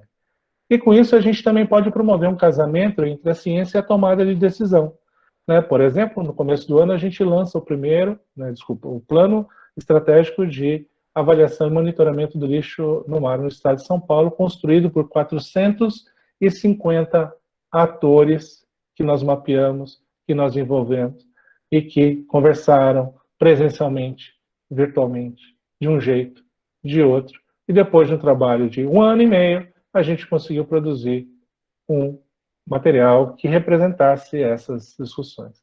E que está gerando uma série de consequências do ponto de vista prático, né, legal, e que vai, então, transformar a realidade. E também um aspecto importante, né, nesse sentido do empreendedorismo e inovação, e especialmente nesse aspecto da observação do oceano. Gente, isso aqui tem um infinito de possibilidades. E conexões, por exemplo, com o mundo das engenharias, com o mundo dos materiais, para que a gente consiga novos sensores, novas plataformas, novas formas de fazer a observação do oceano, seja no espaço, seja no ar, seja na superfície da água, seja lá no fundo desse incrível ambiente, né? Seja acoplando sensores a organismos, seja mergulhando, enfim. Né? E a gente tem, seja usando mini robôs para fazer essas avaliações, a gente tem aí uma infinidade de possibilidades de produzir riqueza, de produzir recursos, atividades econômicas, trabalhar, né, em relação ao oceano. E para finalizar, eu queria falar um pouquinho da cátedra nesse universo, só para vocês entenderem um pouquinho mais e, eventualmente, ela poder inspirar um pouco vocês no caminho que vocês vão definir para a vida de vocês, que eu espero que tenha um oceano de alguma forma nele. A cátedra tem esse Cs aqui, né? Compartilhar, canalizar, catalisar e catapultar. Né? Compartilhar, né, sonhos, compartilhar conhecimento, compartilhar energias, canalizar iniciativas, catalisar processos e catapultar os produtos, né? Fazer com que as mudanças elas ganhem uma outra dimensão. Como a gente tem feito isso? Uma forma é trabalhar na abordagem de jornalismo científico. Isso aí é uma coisa que eu tenho feito bastante. Né? Então, a gente tem aí uma produção de textos e editoração de textos de pessoas, né, para a Ciência Hoje das Crianças.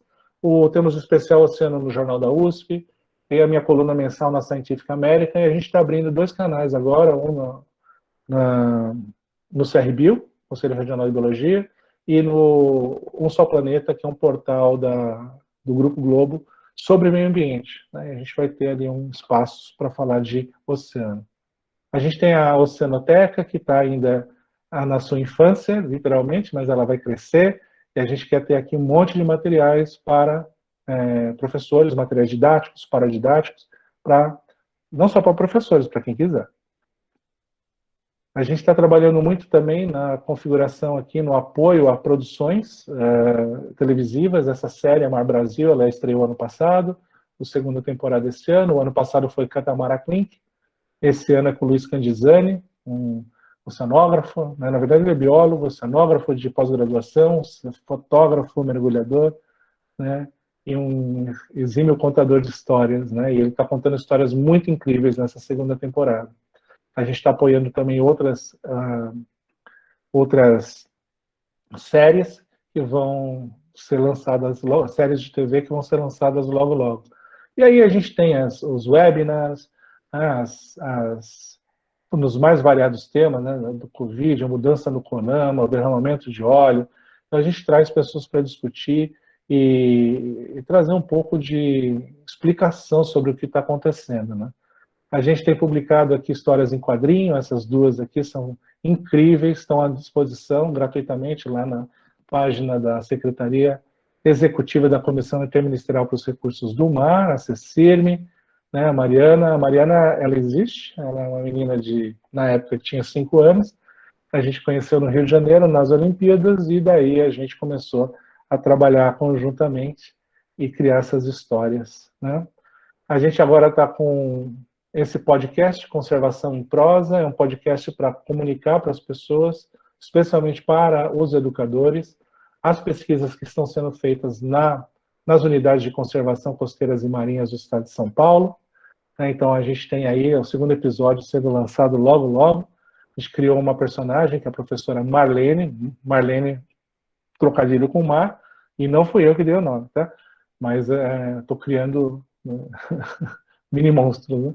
Enfim, mas a ideia é que a gente traduza esse conhecimento, chame as pessoas, vai ser bacana. Estamos trabalhando aqui na história em quadrinhos da Mônica, sobre o oceano. Esse livro, Povos do Mar, vai ser o primeiro da série de 10 livros que a gente vai lançar na década, associado aqui a Andréa Jacobson, editora, lá do Rio. acabou de chegar ontem aqui no IO. Enfim, aí a gente tem aqui essa série que uma aluna minha está estruturando, o Mar Dentro da Concha, animações, a gente faz essas animações com um grupo jovem de audiovisual chamado Grupo Albatroz, lá do litoral sul de São Paulo, documentários, webséries e arte. Né? A gente não está aqui fazendo isso, mas a gente está se envolvendo com muitos grupos que estão produzindo arte. A arte que se interpreta, a arte que se canta, a arte que se desenha, que se esculpe, né? A arte. Né? E a gente tem, então, uma abordagem que se chama Arte Oceano, outra que se chama Educa Oceano, outra que é Inova Oceano, e por aí vai, tentando canalizar, então, essas energias todas para a gente produzir uma transformação. Uma transformação que tem que fazer a gente chegar em algum lugar. E se a gente fica parado, e aqui eu cito, né, uma coisa que eu sempre gosto de citar, e que me levou esses dias a ficar bravo com 2 alunos de ensino médio que eu estava atendendo, porque eles queriam saber como era a oceanografia. Daí eu comecei, sentei na cantina. Esses dias é ótimo, né? Faz um tempão. Era possível tomar café sentado na cantina. E eu falando, daí eu fiz uma citação de Ouro de Tolo, né? Que vocês devem conhecer, espero, do Raul Seixas, e aí eles olharam para mim com aquela cara assim de paisagem. Eu falei, peraí, vocês não conhecem Ouro de Tolo? Não. E eles continuaram com a cara de paisagem. Eu falei, mas vocês não conhecem Raul Seixas? Não. Eu falei, como que você quer prestar vestibular? Assim, né? Como que não faz o menor sentido, né? Mas enfim, né? Aí eu fiquei brincando um pouco com eles, mas trazendo para eles um pouco essa questão, né? Que essa forma de você, às vezes, fazer algumas conexões ajuda a gente a estimular as pessoas a olharem as coisas de uma forma diferente ou de fazerem coisas. Então, daí eu cheguei para eles e falei, olha, né, eu que não me sento no trono de um apartamento com a boca escancarada, cheia de dentes, esperando a morte chegar. Né? Isso é um simples pedaço de uma música incrível, né, e eu diria ultra atual. Então a gente não pode ser resignado e falar assim, vai ficar assim, não tem jeito, dos males o menor. Eu acho que para a gente que tem informação, que teve o privilégio de se aprofundar, de estudar, né, e de ter o potencial, inclusive, de promover a mudança, acho que a gente não pode desejar nada menos que dos mares o melhor. E essa é a mensagem que eu queria trazer para vocês, singela, apaixonada, esperançosa e cientificamente embasada. Muito obrigada, Alex. Excelente, excelente. Muito obrigada, Alexander. Muito bom, Turra. Obrigada, hein? Muito bem. Alexandre, Não sei, eu falei demais? Não, tá. Ótimo. Eu vou para as perguntas do fórum primeiro, e aí, se as pessoas quiserem ir levantando a mão e tal, a gente vai fazendo assim. Então, tem uma pergunta aqui da Maria, que gostaria que comentasse as possibilidades de sustentabilidade dos oceanos e as ações que eventualmente estejam sendo tomadas diante de 2 questões: o acúmulo de calor nos oceanos e a sobrepesca. Tá, acúmulo de calor no oceano. O oceano está aquecendo porque a atmosfera está aquecendo. Né? Então, o jeito mais apropriado da gente trabalhar essa solução é na mitigação. A gente vai ter que fazer ações para diminuir as emissões, para diminuir a temperatura da atmosfera e, com isso, diminuir a temperatura do oceano. Né? Ações diretas para fazer essa diminuição, eu desconheço. Né? Eu sei que algumas pessoas já pensaram, não para o oceano, mas para reservatórios, em trabalhar, e tem alguns exemplos disso, de trabalhar com bolotas plásticas, tipo bola de piscina de bola, sabe? Aquelas bolas plásticas de piscina de bola de criança. Já viram, né? Ela é coloridinha. Jogar essas bolas em cima de um corpo d'água para que essas bolas diminuam a penetração da incidência de raios solares ali. Né? Mas isso tem outros problemas, né? Porque daí não vai ter luz para produção primária e outras coisas assim. Então, assim, para o oceano isso não rola. Se Gabriela, que é física, aí tiver alguma informação adicional, por favor, adiciona, porque não conheço. E o outro problema era qual? Sobrepesca, né? Sim, a sobrepesca tem várias estratégias. Tem uma ciência gigantesca só sobre pesca. A Cris aqui trabalha muito diretamente com isso. Mas tem pessoas que trabalham com uma perspectiva mais zootécnica, que você pode dizer assim, né? De trabalhar com, por exemplo, a arte de pesca do pescador, mudar a arte de pesca para fazer com que ela seja menos agressiva. Né? Então, por exemplo, o Tamar, de Ubatuba, tem um amigo, né, o Henrique, lá do Tamar, eles desenvolveram um anzol que diminui a captura das tartarugas, um anzol para usar em espinhel. Espinhel é uma linha compridona, assim, que tem um monte de anzol pendurado. Né? E as tartarugas iam lá e comiam e o anzol ficava preso. Eles inventaram um anzol que é um pouquinho mais tortinho e que não fisga a tartaruga, mas fisga o peixe. Essa é uma solução, e tem a ver com pesca. Né? E por aí vai. E daí você tem soluções de pesca que são baseadas no território, de você criar áreas que não pode pescar. Ou criar áreas que só comunidades tradicionais podem pescar. Ou criar áreas que podem ser pescadas num ano e não no outro, e fazer rodízio de área. Então tem várias técnicas, várias estratégias que a gente pode usar. O problema é que normalmente essas técnicas vêm de cima para baixo, como se fosse uma solução mágica despótica que fala assim, cumpra-se, né? E daí todo mundo distribuixa, todo mundo, né, reclama. E na verdade, o problema dessa questão não está, então, na técnica, e sim em como você constrói a solução. E aí a Cris é especialistaça nessas propostas de planejamento participativo, né, especialmente relacionadas à pesca. Certo, tem uma pergunta aqui da Ana Paula. Você poderia falar sobre o aumento do nível do mar? Sim, está subindo. E assim, tem um negócio legal nessa história que a gente não usa nível do mar, a gente não usa nível relativo do mar. Né? Porque assim, às vezes o mar está subindo em um determinado local porque o continente está abaixando. São uma massa continental, mas ela tem um movimento, né? Tem um movimento de subsidência. E aí o que acontece? O nível do mar, né? O mar pode estar na mesma posição, mas a percepção que a gente tem é que ele está subindo porque o continente está diminuindo. Tá? Então a gente usa esse nível relativo do mar. Mas o fato é que o nível do mar está subindo, é a previsão que ele suba mais, e o grande problema disso é que né, vai aumentar a erosão de praia, e praia é basicamente na região tropical que faz as pessoas irem para o litoral, né, e gastar no litoral, e dinamizar uma economia no litoral, mas também vai causar outras coisinhas, especialmente inundações, e essas inundações vão ser uma das causas, ou um dos temperos, se eu puder assim chamar, do que eu estou chamando de racismo oceânico no texto que eu escrevi recentemente, que é um efeito desproporcional dessa elevação do nível do mar nas comunidades já marginalizadas, já fragilizadas. Mas não é só isso. A elevação do nível do mar, né, que vai acontecer por dois fatores, basicamente, o derretimento das calotas e expansão térmica do oceano. Quando ele aquece, o volume dele aumenta.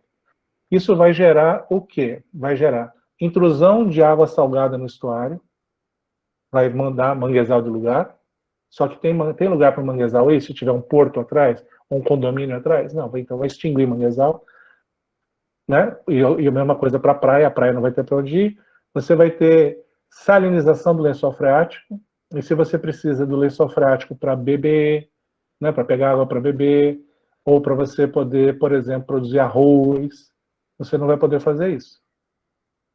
E também você vai criar um problema com essa água subindo na infraestrutura que a gente tem embaixo da terra. Esgoto, né? E normalmente o esgoto precisa de gravidade para poder ir de um lugar para o outro.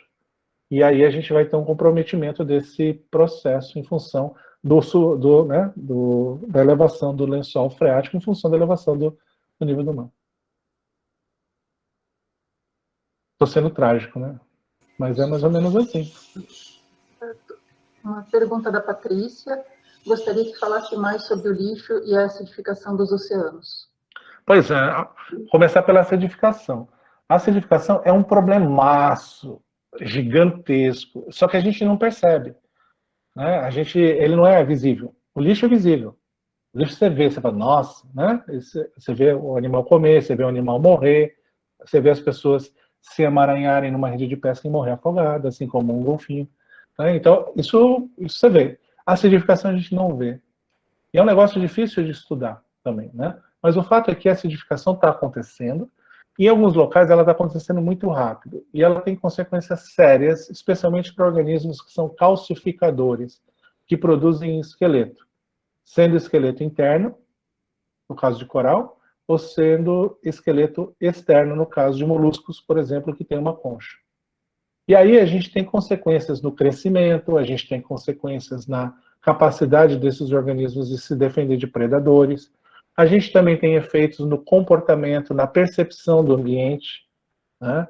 A gente tem efeitos dos mais variados, inclusive, como eu estou falando, no comportamento desses organismos. E com isso a gente tem um fenômeno que é tão complicado quanto reduzir a temperatura do oceano para se combater, né? Com a mitigação e no longo prazo. A sorte, e essa é uma área super arrojada de pesquisa, é que a gente tem um processo que se chama evolução, né? Um processo em que a gente tem aí as frequências gênicas mudando, a gente tem uma variabilidade natural, né, na população, nas populações, e eventualmente a gente pode ter ali organismos que conseguem funcionar bem num pH mais baixo. Né? E, eventualmente, essa pode ser uma saída para que uma saída, né? Não é uma saída, né? Mas pode ser um fenômeno que ajude a gente a perder menos biodiversidade do que aquela que a gente está prevendo perder, se esse fenômeno tiver realmente a possibilidade de acontecer. E para ele acontecer, a gente precisa de biodiversidade, e é por isso que a gente tem que ter menos agressões, para que a gente possa garantir que minimamente essa biodiversidade seja aí e possa lidar com toda essa diversidade das mudanças do clima, como a acidificação. Já o lixo é essa coisa visível, e eu entendo o lixo como a ponta de um novelo que a gente pode desenrolar para poder trabalhar as outras questões relacionadas ao oceano. O lixo é um mundo à parte, e aí eu queria fazer uma propaganda, que assim, não é propaganda assim, né? Mas a gente está tendo o curso Lixo nos Mares, o Entendimento da Solução, curso para educadores. Daqui a uns dias a gente vai abrir o curso para público em geral. Vai ser um curso de 14 horas em EAD, pela USP, e a gente vai ter 2 encontros síncronos, e tem muito material lá, muito material, em português, em inglês, tem material para chuchu. E aí, se vocês quiserem, tiverem interesse nesse tema, eu recomendo fortemente. E tem também uma iniciativa do Instituto Akalung, lá do Rio, que está fazendo também um curso lá de sustentabilidade, de jovens lideranças para sustentabilidade. E também é uma iniciativa interessante, se vocês acharem que é pertinente. Depois eu divulgo, tá? Passo para a Gabriela, ela passa para vocês a divulgação do curso. Vai estar na página da cátedra. Vamos colar aqui. Bom. Simone?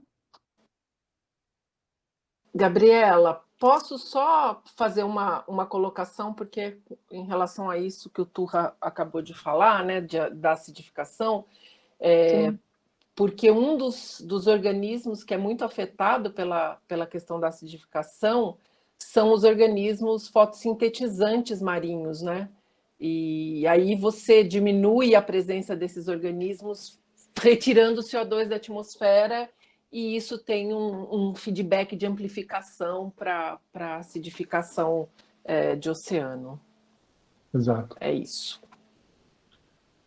Alguns dos produtores primários, eles têm testas, né? Eles têm carapaças, né? E elas também são calcificadoras, né?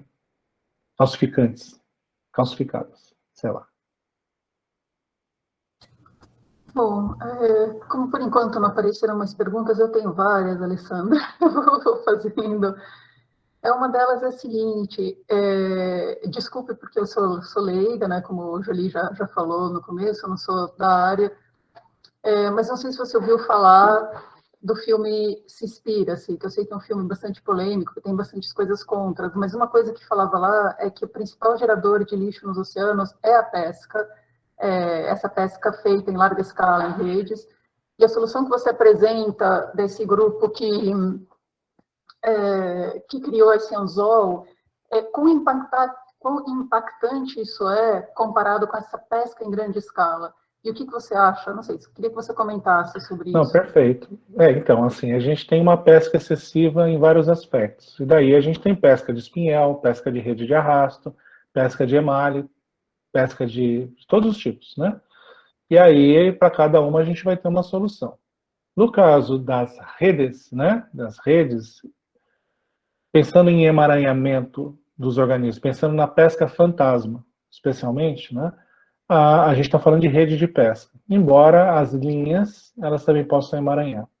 O fato que você está falando é de um paper de 2017, ou se não, 2018, do Pacífico Norte, que indica ali que cerca de 40% do peso de todo o lixo que está flutuando ali é apetrecho de pesca. É rede, é boia, é isopor, é tudo isso. E daí o que você faz? Bom, eu tenho que então, aí que é legal, né? O nosso programa de educação ambiental chama Entenda o Lixo. E a ideia é você ter que conversar com ele e fazer um papo ali, né? E daí você chega, e aí? Você é uma rede? Como você chegou até aqui, né? E daí você vai ver que ela pode chegar perdida, então uma rede nova, carérrima, grande, e foi perdida por conta de uma tempestade. Ou ela pode ser abandonada. Por quê? Porque ela estava velha, aí dá pra gente cantar a musiquinha do sapato velho lá também, né? Mas assim, a gente tem a rede de pesca, ela pode ser jogada ali. É lixo, entende? E daí, se ela é jogada como lixo, você tem uma forma de resolver isso. Se ela é jogada, se ela é perdida por conta de tempestade, tem uma forma de resolver. No caso da tempestade, tem hoje desenvolvimento de tagzinhos que se comunicam via satélite e o pescador, depois da tempestade, acha a rede onde ela estiver. Ele não perde a rede. Tá? No caso da rede que é jogada fora, você precisa trabalhar incentivos. Por exemplo, para você comprar uma rede nova, você precisa da sua rede velha, sei lá, né? Ou não, vai ter um grupo que vai comprar a rede. Então, o problema que é para o pescador pode virar recurso, porque ele vai vender a rede velha.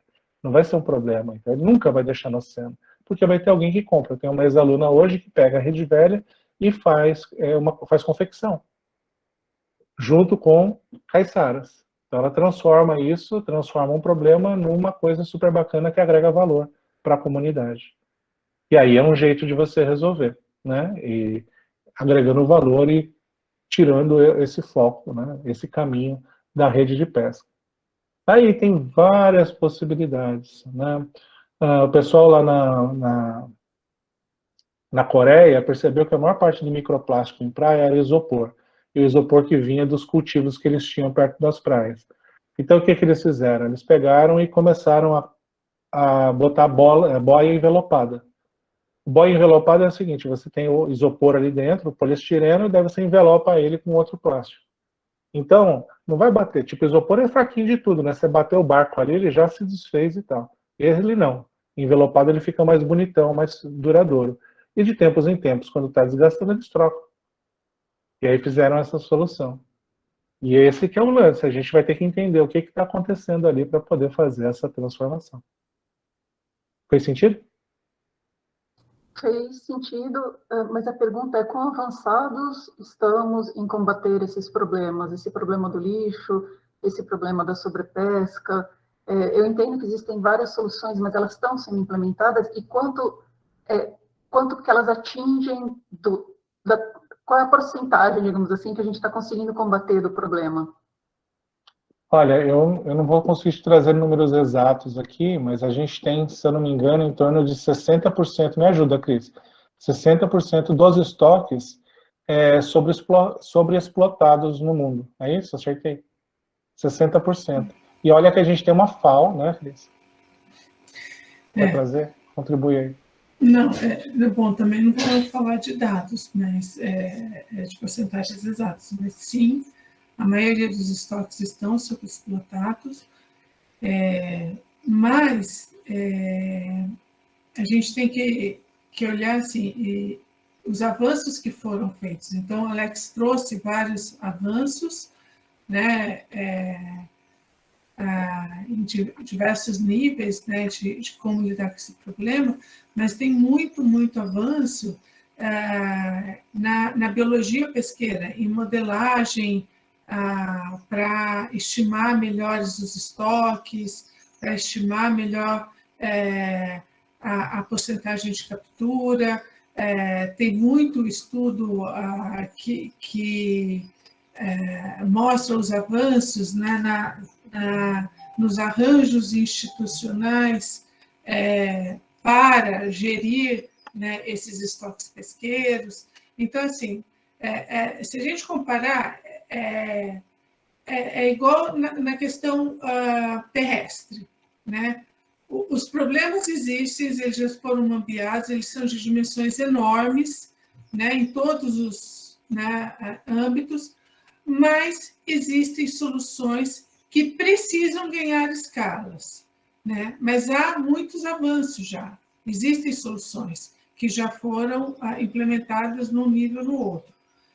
Eu, pelo menos, vejo dessa forma. Não sei, Alex. Não, é isso aí. Eu acho que é isso. Mas, Cris, por exemplo, só para a gente tentar dar para a Gabriela, para a pergunta, né, uma magnitude do tamanho do problema, só para você ter ideia, desde 2007, 2008, a gente não tem estatísticas pesqueiras federais no Brasil. A gente não sabe quanto a gente pesca. Desde 2008. E aí, se você não sabe quanto você pesca, se você não tem informação, como você vai gerenciar? Né? E aí, isso dá ideia para o grande problema que a gente tem. A gente não tem problema de lei, a gente tem problema de implementação de decisões de lei. Né? E é bem aí na sua pergunta. E aí, para cada tipo de lei, a gente tem gargalos. Por exemplo, vou te dar um outro exemplo. Tem uma lei, um instrumento, né, de gestão que se chama zoneamento ecológico econômico. Você dizer o que vai acontecer no espaço, né, no território, você pode pescar, você não pode, né? E aí você tem aí, isso é uma lei de 88, que foi regulamentada em 2005, e que, 2004, e que só tem 2 zoneamentos marinhos no Brasil inteiro, no litoral centro e no litoral norte de São Paulo. Lei, que virou lei, só. Isso é um tema de um paper que a gente publicou no começo desse ano na Marina e Polis, falando exatamente disso. Por que Cristo Rei, né? Da onde vem isso, né? Por que a gente tem tanta dificuldade? E aí a gente vai entender que muitas dessas raízes estão na rotatividade de poder, né? Assim, você não tem visão de Estado, sim visão de governo, né? De você não dar continuidade às políticas. Né? Não que uma pessoa tenha que ficar lá para sempre. Não é isso que eu estou falando. Falando de outra coisa. Não me entendam mal. Não, eu entendo. Essa questão da visão de longo prazo que os governantes simplesmente não têm. Né? Eles querem uma coisa imediata que faça com que eles sejam eleitos novamente. Então... E para isso acontecer, a gente precisa de uma coisa mágica que se chama analista ambiental, que se chama funcionário público concursado, que passou no concurso, que foi bem selecionado e que vai estar ali motivado, né, com sanidade, né, com saúde mental, bem, né, com condição de trabalho, porque a maioria dos analistas não está assim. E a gente tem cada vez menos condição de realmente chegar lá, que é uma outra chaga, né, que está se intensificando cada vez mais. Certo. Emília. Assim, obrigado. Foi uma delícia te ouvir, né? Eu acho que mudou completamente o tom e o rumo do que a gente vem ouvindo aqui há 2 anos. Isso é muito interessante. Agora, vou só ponderar algumas coisas. Eu acho que esse último comentário que você fez, né? Precisamos de analista ambiental, mas a gente precisa formar as pessoas para eles entenderem o que é ser servidor público. A universidade é muito ruim para perceber isso, e o cara vai mesmo concursado, ele não entende a autonomia que ele tem e por que ele é concursado. Então, isso é muito complicado, né? Acho que a gente tem, a coisa tem a faca tem dois gumes. Tem o governo, que quer ser governo, mas tem um funcionário público que age com o governo. Cada vez que muda o governo, ele acha que ele tem que mudar o rumo do que ele está fazendo. Ele não se impõe como funcionário de Estado. Então, isso também é complicado. Mas é um outro papo, uma outra conversa, só para colocar. Eu ontem li uma coisa que já não é tão nova, é do mês passado, no New York Times, por um outro motivo, e tomei um susto. Quando eu percebi que o comentário é o seguinte: a indústria petrolífera está muito apavorada com o fato da mudança das pessoas para o uso do carro elétrico.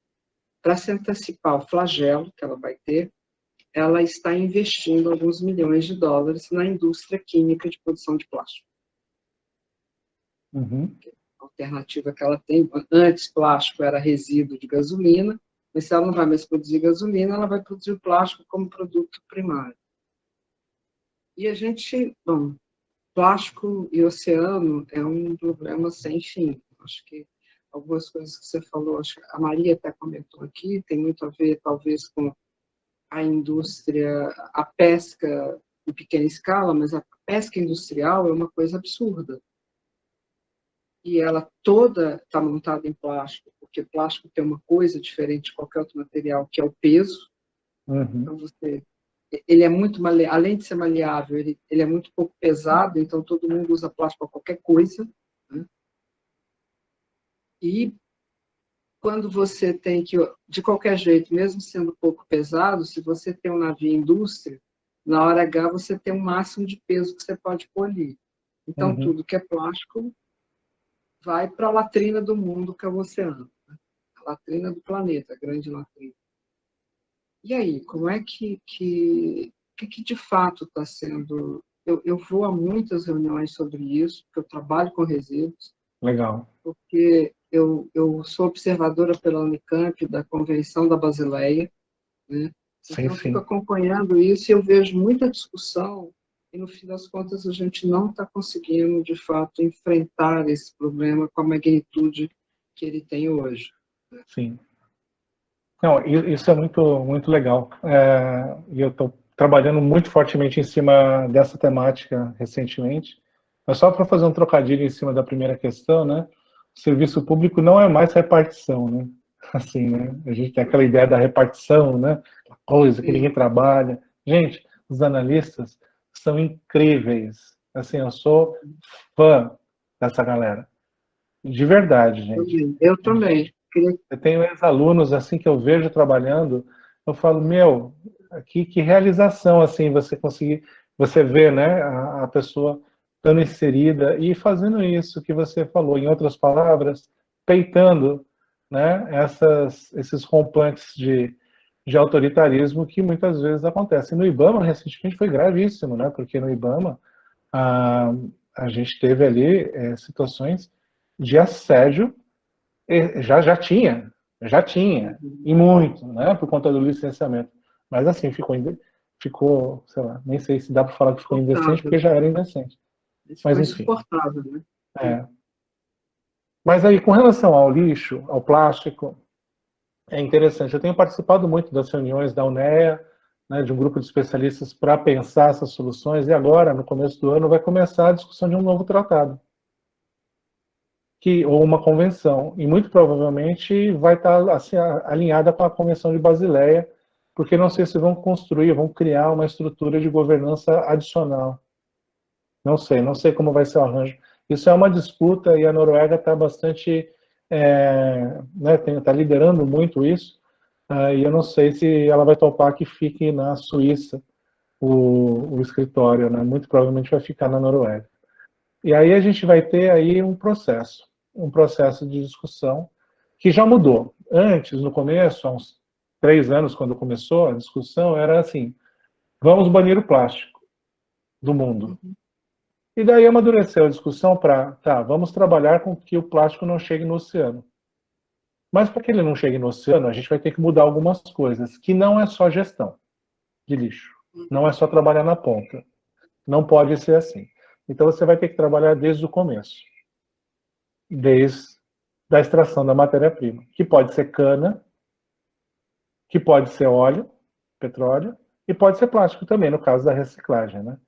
Mas o fato é que essa realidade que você põe é muito legal, porque realmente hoje, até pouco tempo, né, você usa 8% do petróleo para fazer plástico, 4% para fazer a resina e 4% para fazer energia, para fazer o negócio acontecer. Então, assim, você vai pegar e explorar petróleo, que é caro para chuchu para fazer plástico, ninguém vai fazer isso. Mas se você já tem ali a coisa, você tem um ganho de escala, né? E aí, qual que é o grande imbróglio? Tem dois que eu vejo, ou três. Primeiro, é se questionar se é possível continuar produzindo tanto plástico, sendo que a gente não está tendo condição de lidar com o plástico que é produzido. E essa é uma pergunta que tem que ser né, tem que ser trabalhada a várias cabeças. A segunda é, dentre todos os plásticos, tem plásticos que são feitos de forma estúpida. Isso significa, eles não são recicláveis, embora o plástico seja. Mas o jeito que ele é feito em várias camadas, com não sei o quê, uma cor assim, um aditivo assado, ele não vira reciclável. Então isso vai ter que acabar.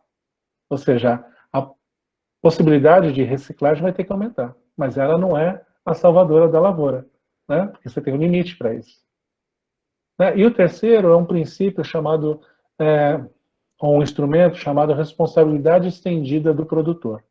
E que dialoga com esses dois, porque esses dois vão fazer com que o produtor ele tenha que trabalhar em cima de uma produção mais sensata, mais equilibrada, mais sustentável, que é um dos objetivos do desenvolvimento sustentável, né? Então, assim, eu estou dialogando muito, de forma muito próxima, com todos os setores, né? Eu tenho produzido nesses movimentos, eu tenho um diálogo muito próximo com o setor, fora do Brasil e aqui, e eu sinto que o setor ainda não entendeu, aqui no Brasil, fora já, aqui não entendeu o protagonismo que eles podem ter para poder a gente ter o melhor dos mundos. O que o plástico traz de bom para a gente, ele traz muitas coisas boas, a gente pode usar o que ele traz de bom para a gente, na quantidade e de forma serena, né, de forma que a gente consiga equacionar, e tendo um oceano sem plástico. E a gente está aí meio patinando, né? Tem aí agora esse movimento internacional, o Brasil não está organizado, o setor brasileiro não está organizado, por mais que eu já falei, olha, vocês têm que conversar, vocês têm que ver. Porque, assim, nessa discussão é muito importante a gente pensar que o Brasil, como um produtor de plástico, ele tem um impacto de deixar de produzir plástico. E eu não estou falando isso porque eu queira que tenha plástico e, né, não estou nem aí para o plástico no oceano. A gente tem 12 mil empresas e 250 mil pessoas trabalhando no setor. E isso remete que a gente entenda que uma ação não pode ser uma ação, pá, né? Acabou, né? Você vai causar um problema gigantesco. Né? E o Brasil não é os Estados Unidos e não é a China. Tem outra dimensão. Né? Mas nós somos um dos poucos grandes países produtores de plástico que recicla todo o plástico que chega na reciclagem. A gente não precisa exportar o plástico passivo de ser reciclado. Né? Que é o que você trabalha também, na Basileia, né? E é uma coisa assim, e as pessoas, a princípio, a primeira vez que eu comecei a fazer mais esse trabalho com universidades internacionais, o pessoal diz, imagina, para onde que vocês exportam? Não exporta. Não exporta. A gente tem dificuldade de ter dados precisos porque a indústria não abre muitos dados, mas o Brasil é o único que não precisa exportar seu plástico. Mas, em compensação, eu já descobri que tem determinados plásticos que transitam por rodovias 400, 450 quilômetros até chegar ao processo de reciclagem industrial novamente. Sim. Que é bem complicado. Agora, eu tive numa reunião internacional há pouco tempo, em que as grandes ONGs internacionais estão reclamando de se fazer mais uma convenção, né? Porque a de Basileia mesmo, ninguém implementou até agora direito. Né? Perfeito. Fazer uma nova, será que é momento de fazer uma nova, de implementar as que a gente já conseguiu? Porque já juntou Basileia com Estocolmo. Sim, e Roterdã. E Roterdã, e mesmo assim, elas não foram implementadas. Né? Eu vou ser ousado em dizer, pelo ímpeto que a Noruega está trazendo para esse processo, eu diria que ela tem muito interesse em capitanear isso e vai ter muita energia para isso acontecer. E tem muita pressão social, porque ele é visível, ele incomoda. Tem gente indo limpar praias e rios agora em setembro, tem o Dia Mundial de Limpeza de Rios e Praias. Isso está na mídia, então eu vejo de uma forma que pode ser diferente, mas eu entendo a crítica, né? Como é que a gente faz, né? Para a gente fazer direito. Mas, por outro lado, é urgente, né, Emília? E aí, sabe o que eu falo? Eu uso uma figura não sei nem como fala isso, mas assim, eu tento explicar às vezes para as pessoas que a gente precisa ter várias estratégias acontecendo ao mesmo tempo. E eu comparo com uma pessoa que está tendo um infarto, que chega no hospital. E daí o médico fala assim, você está tendo um infarto. Aí fala, nossa, é mesmo? E agora? Aí o médico fala assim, não, agora você vai voltar para casa e você vai começar a comer salada, andar todo dia, né? Não ser estressado, tá bom? Então, assim, isso é o quê? Isso é mudar a economia de linearidade para circularidade, por exemplo. Isso a gente vai tomar um tempo. Não pode ser um tempo muito longo, mas vai tomar mais tempo do que a gente conseguir estancar alguns pontos de perda. Que seria o quê? Botar um stent ali e falar, meu, você está vivo. Agora vai andar, vai comer salada e muda a sua vida, né? Vai ser feliz, assim. Então, eu acho que o grande sucesso, assim, que a gente vai buscar é isso. E eu estou com um projeto, junto com o Pacto Global, né, eu estou meio que dando o tom dele, que é justamente para isso, para criar ecossistemas de inovação local nos municípios, né? Especialmente nos municípios que têm um potencial maior de geração. E esses municípios, eles vão ter que identificar essa rede, conversar entre eles, identificar financiadores locais, identificar isso e implementar localmente, né? E com o apoio dessa rede aí. E com isso eu acho que a gente vai conseguir dar passos importantes, porque a gente precisa botar um stent, sem deixar de pensar na salada, né? Mas muito obrigado. Foi uma delícia, Paulo. Obrigado, Emília. É um prazer. Pessoal, alguém mais quer se manifestar? Não tem mais perguntas aqui no fórum. Nem perguntas no chat. O interesse da Noruega também é pelo tanto de petróleo que eles produzem, né? Pois é. Mas eu não sei. Né? Eu não sei se é por esse lado, Cris. Mas é verdade, eles são um país forte em petróleo, né? Fortíssimo, né? Mas eu não sei se é por essa razão. Tipo assim, eu tenho um passivo e eu tenho um compromisso em função do passivo. Eu acho que o interesse deles é mais nas soluções, né? E na tecnologia que precisa para implementar as soluções. Mas desde que você não elimine a indústria do plástico, que é a alternativa que eles têm para não produzir petróleo, né? Então eles estão querendo investir nisso. Do mesmo jeito que eles estão desesperados com a história de que não vai ter incineração, não é mais sustentável, né? E o que eles têm de fonte de energia é incineração de lixo. Eles estão na União Europeia, então está bem complicado isso para eles. Pois é. O Matias quer falar. Matias.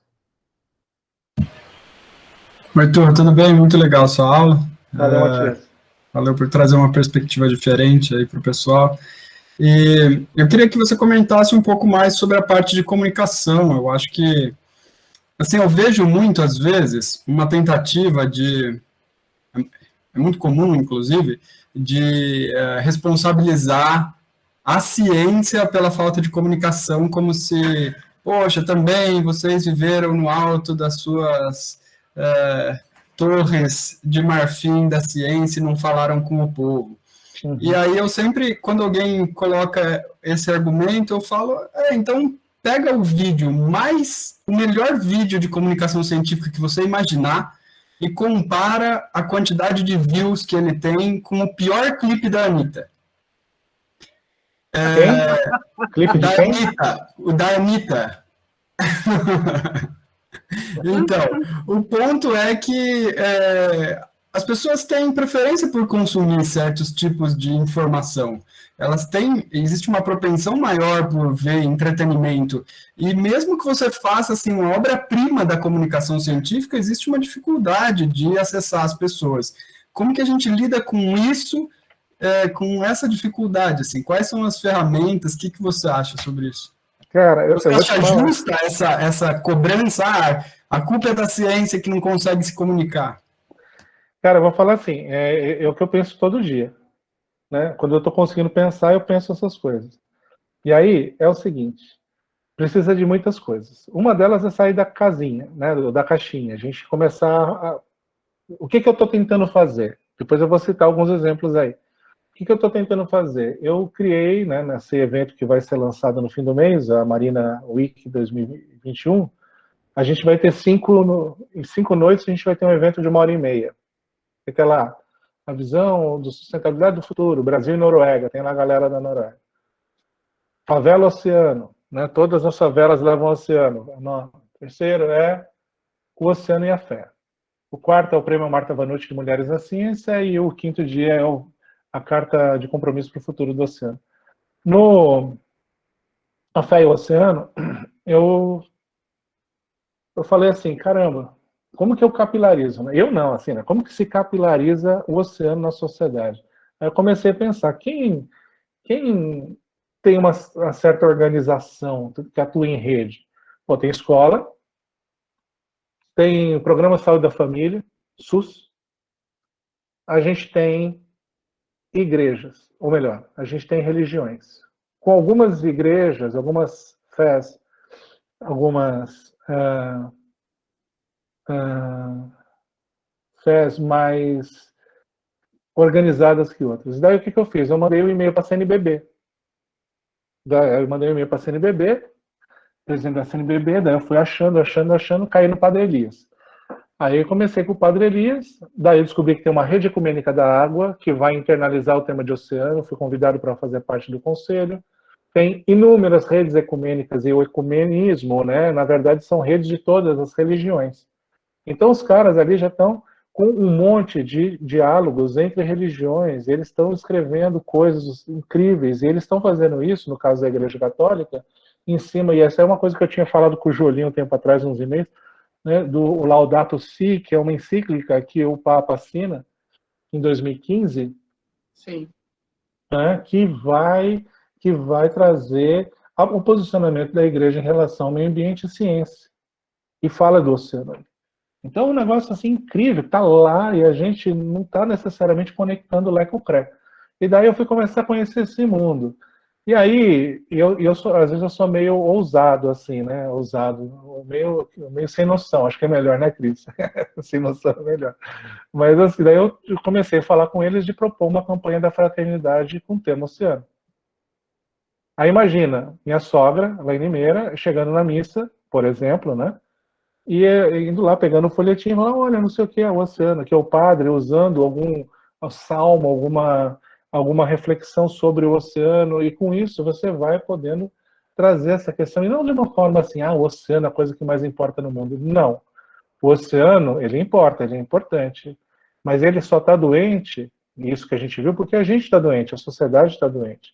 E não dá para a gente cuidar dele e ficar dando de ombro, dando de costas. Dando de ombro a Anitta faz, né? Beijinho no ombro, isso eu sei. Aí que ela pega e vai ali e deixa as pessoas ali marginalizadas. Isso não faz o menor sentido. Então a gente tem que entender que a gente tem que cuidar do sistema como um todo. Isso é uma questão ética, né?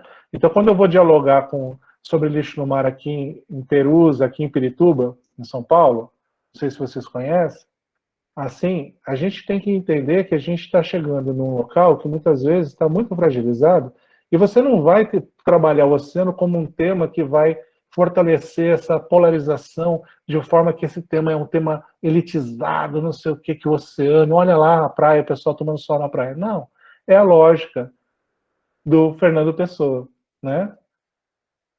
O Tejo é o rio, né? Não é mais belo que o rio da minha aldeia, mas o Tejo é mais belo que o rio da minha aldeia, porque o Tejo não é mais belo que o rio que nasce na minha aldeia. Porque eu tenho um rio que nasce na minha aldeia e eu tenho o Tejo, e eles são o mesmo, mas não são ao mesmo tempo. Entendeu? E todos eles importam, né? E se o rio da minha aldeia está ruim, é porque tem alguma coisa errada. E daí o oceano vai ficar ruim também. Mas enfim, Matias, é um pouco isso, assim, sabe, de você buscar caminhos. Então, exemplo, Adriana Calcanhoto tem 3 CDs de oceano. Adriana Calcanhoto não é a Anitta.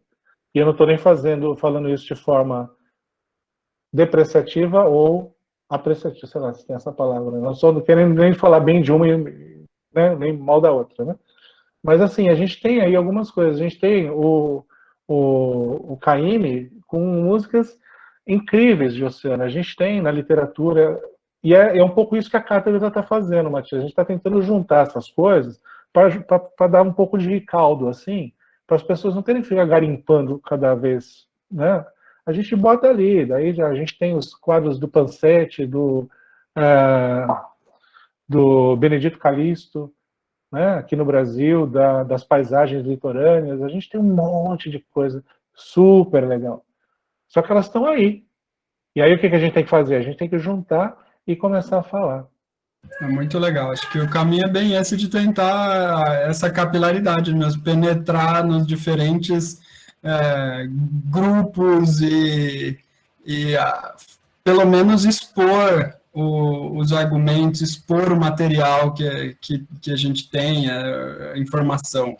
Eu acho que também o que a gente precisa é pensar maneiras de criar uma cultura de consumo de ciência, assim, das pessoas se informarem. Eu acho que é isso, essa é uma das diferenças, né? A gente não tem isso. Ou outro pessoa assiste documentário e tal, mas não é cultural. E talvez esse seja um dos problemas. Né? Mas, meu caro, eu vou te falar assim, sem querer me estender muito, eu sei que a gente já está tarde, mas assim, isso remete a gente a fazer uma reflexão. Como que a gente chegou onde a gente está enquanto nação hoje?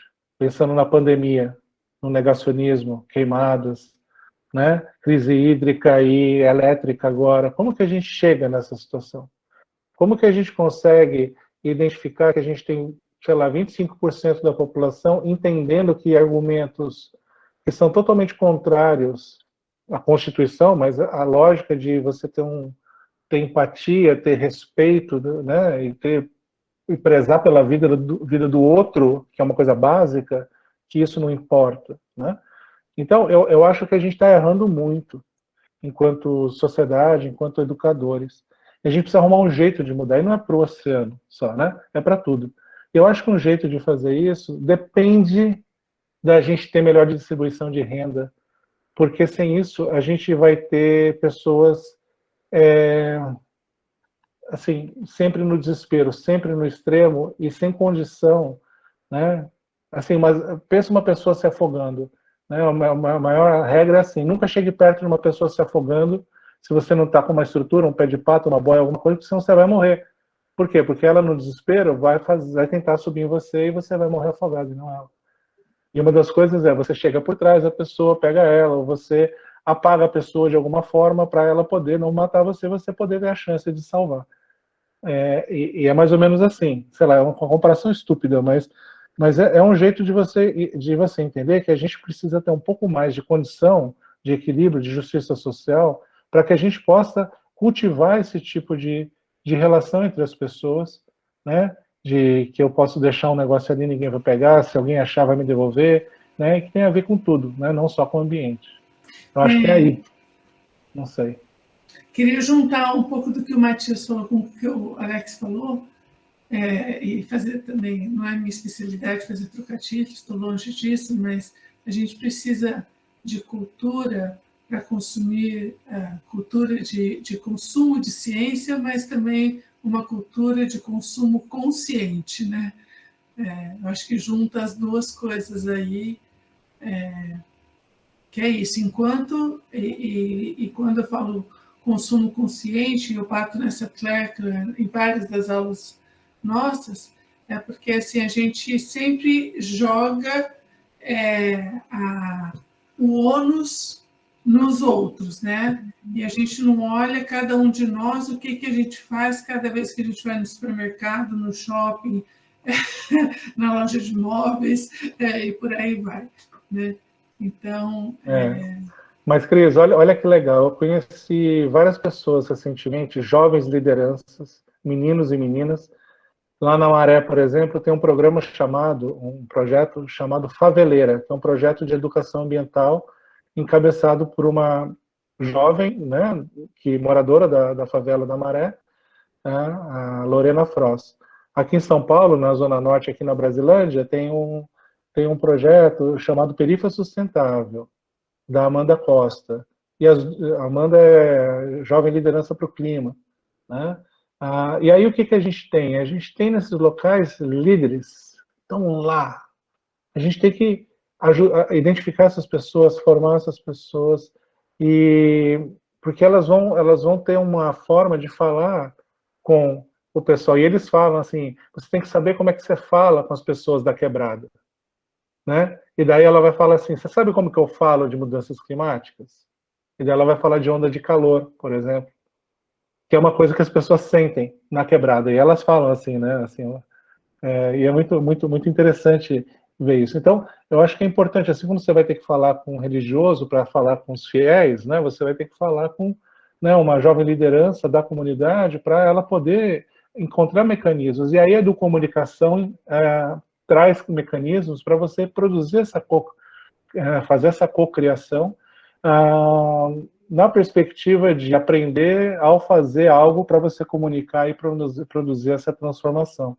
Então, é um mecanismo interessante, você trabalha com música, com arte, você trabalha com fotografia, com vídeo, você trabalha com criatividade, você trabalha com tudo, né? Então, é um jeito muito bacana para fazer isso. E divertido, né? Alexandre, muitíssimo obrigada por essa fala final, que acho que foi ótimo para encerrar a aula, deu aí um sopro de esperança para todo mundo aqui. Então, a gente já avançou um pouquinho da hora, então a gente vai terminando por aqui. Queria pedir para você não esquecer de me mandar a autorização. Não esqueço, não, eu vou mandar. Para a gente poder publicar o vídeo. E é isso, acho que hoje, pelo menos, a gente consegue terminar essa aula com um pouquinho mais de esperança, né? Com certeza. O que o Jolie disse no começo, né? Pelo menos a gente tem certeza que o Alex vai deixar a gente. Escolhemos a pessoa certa para falar nessa semana, que foi uma semana tão tensa, né? Pelo menos terminamos a semana de um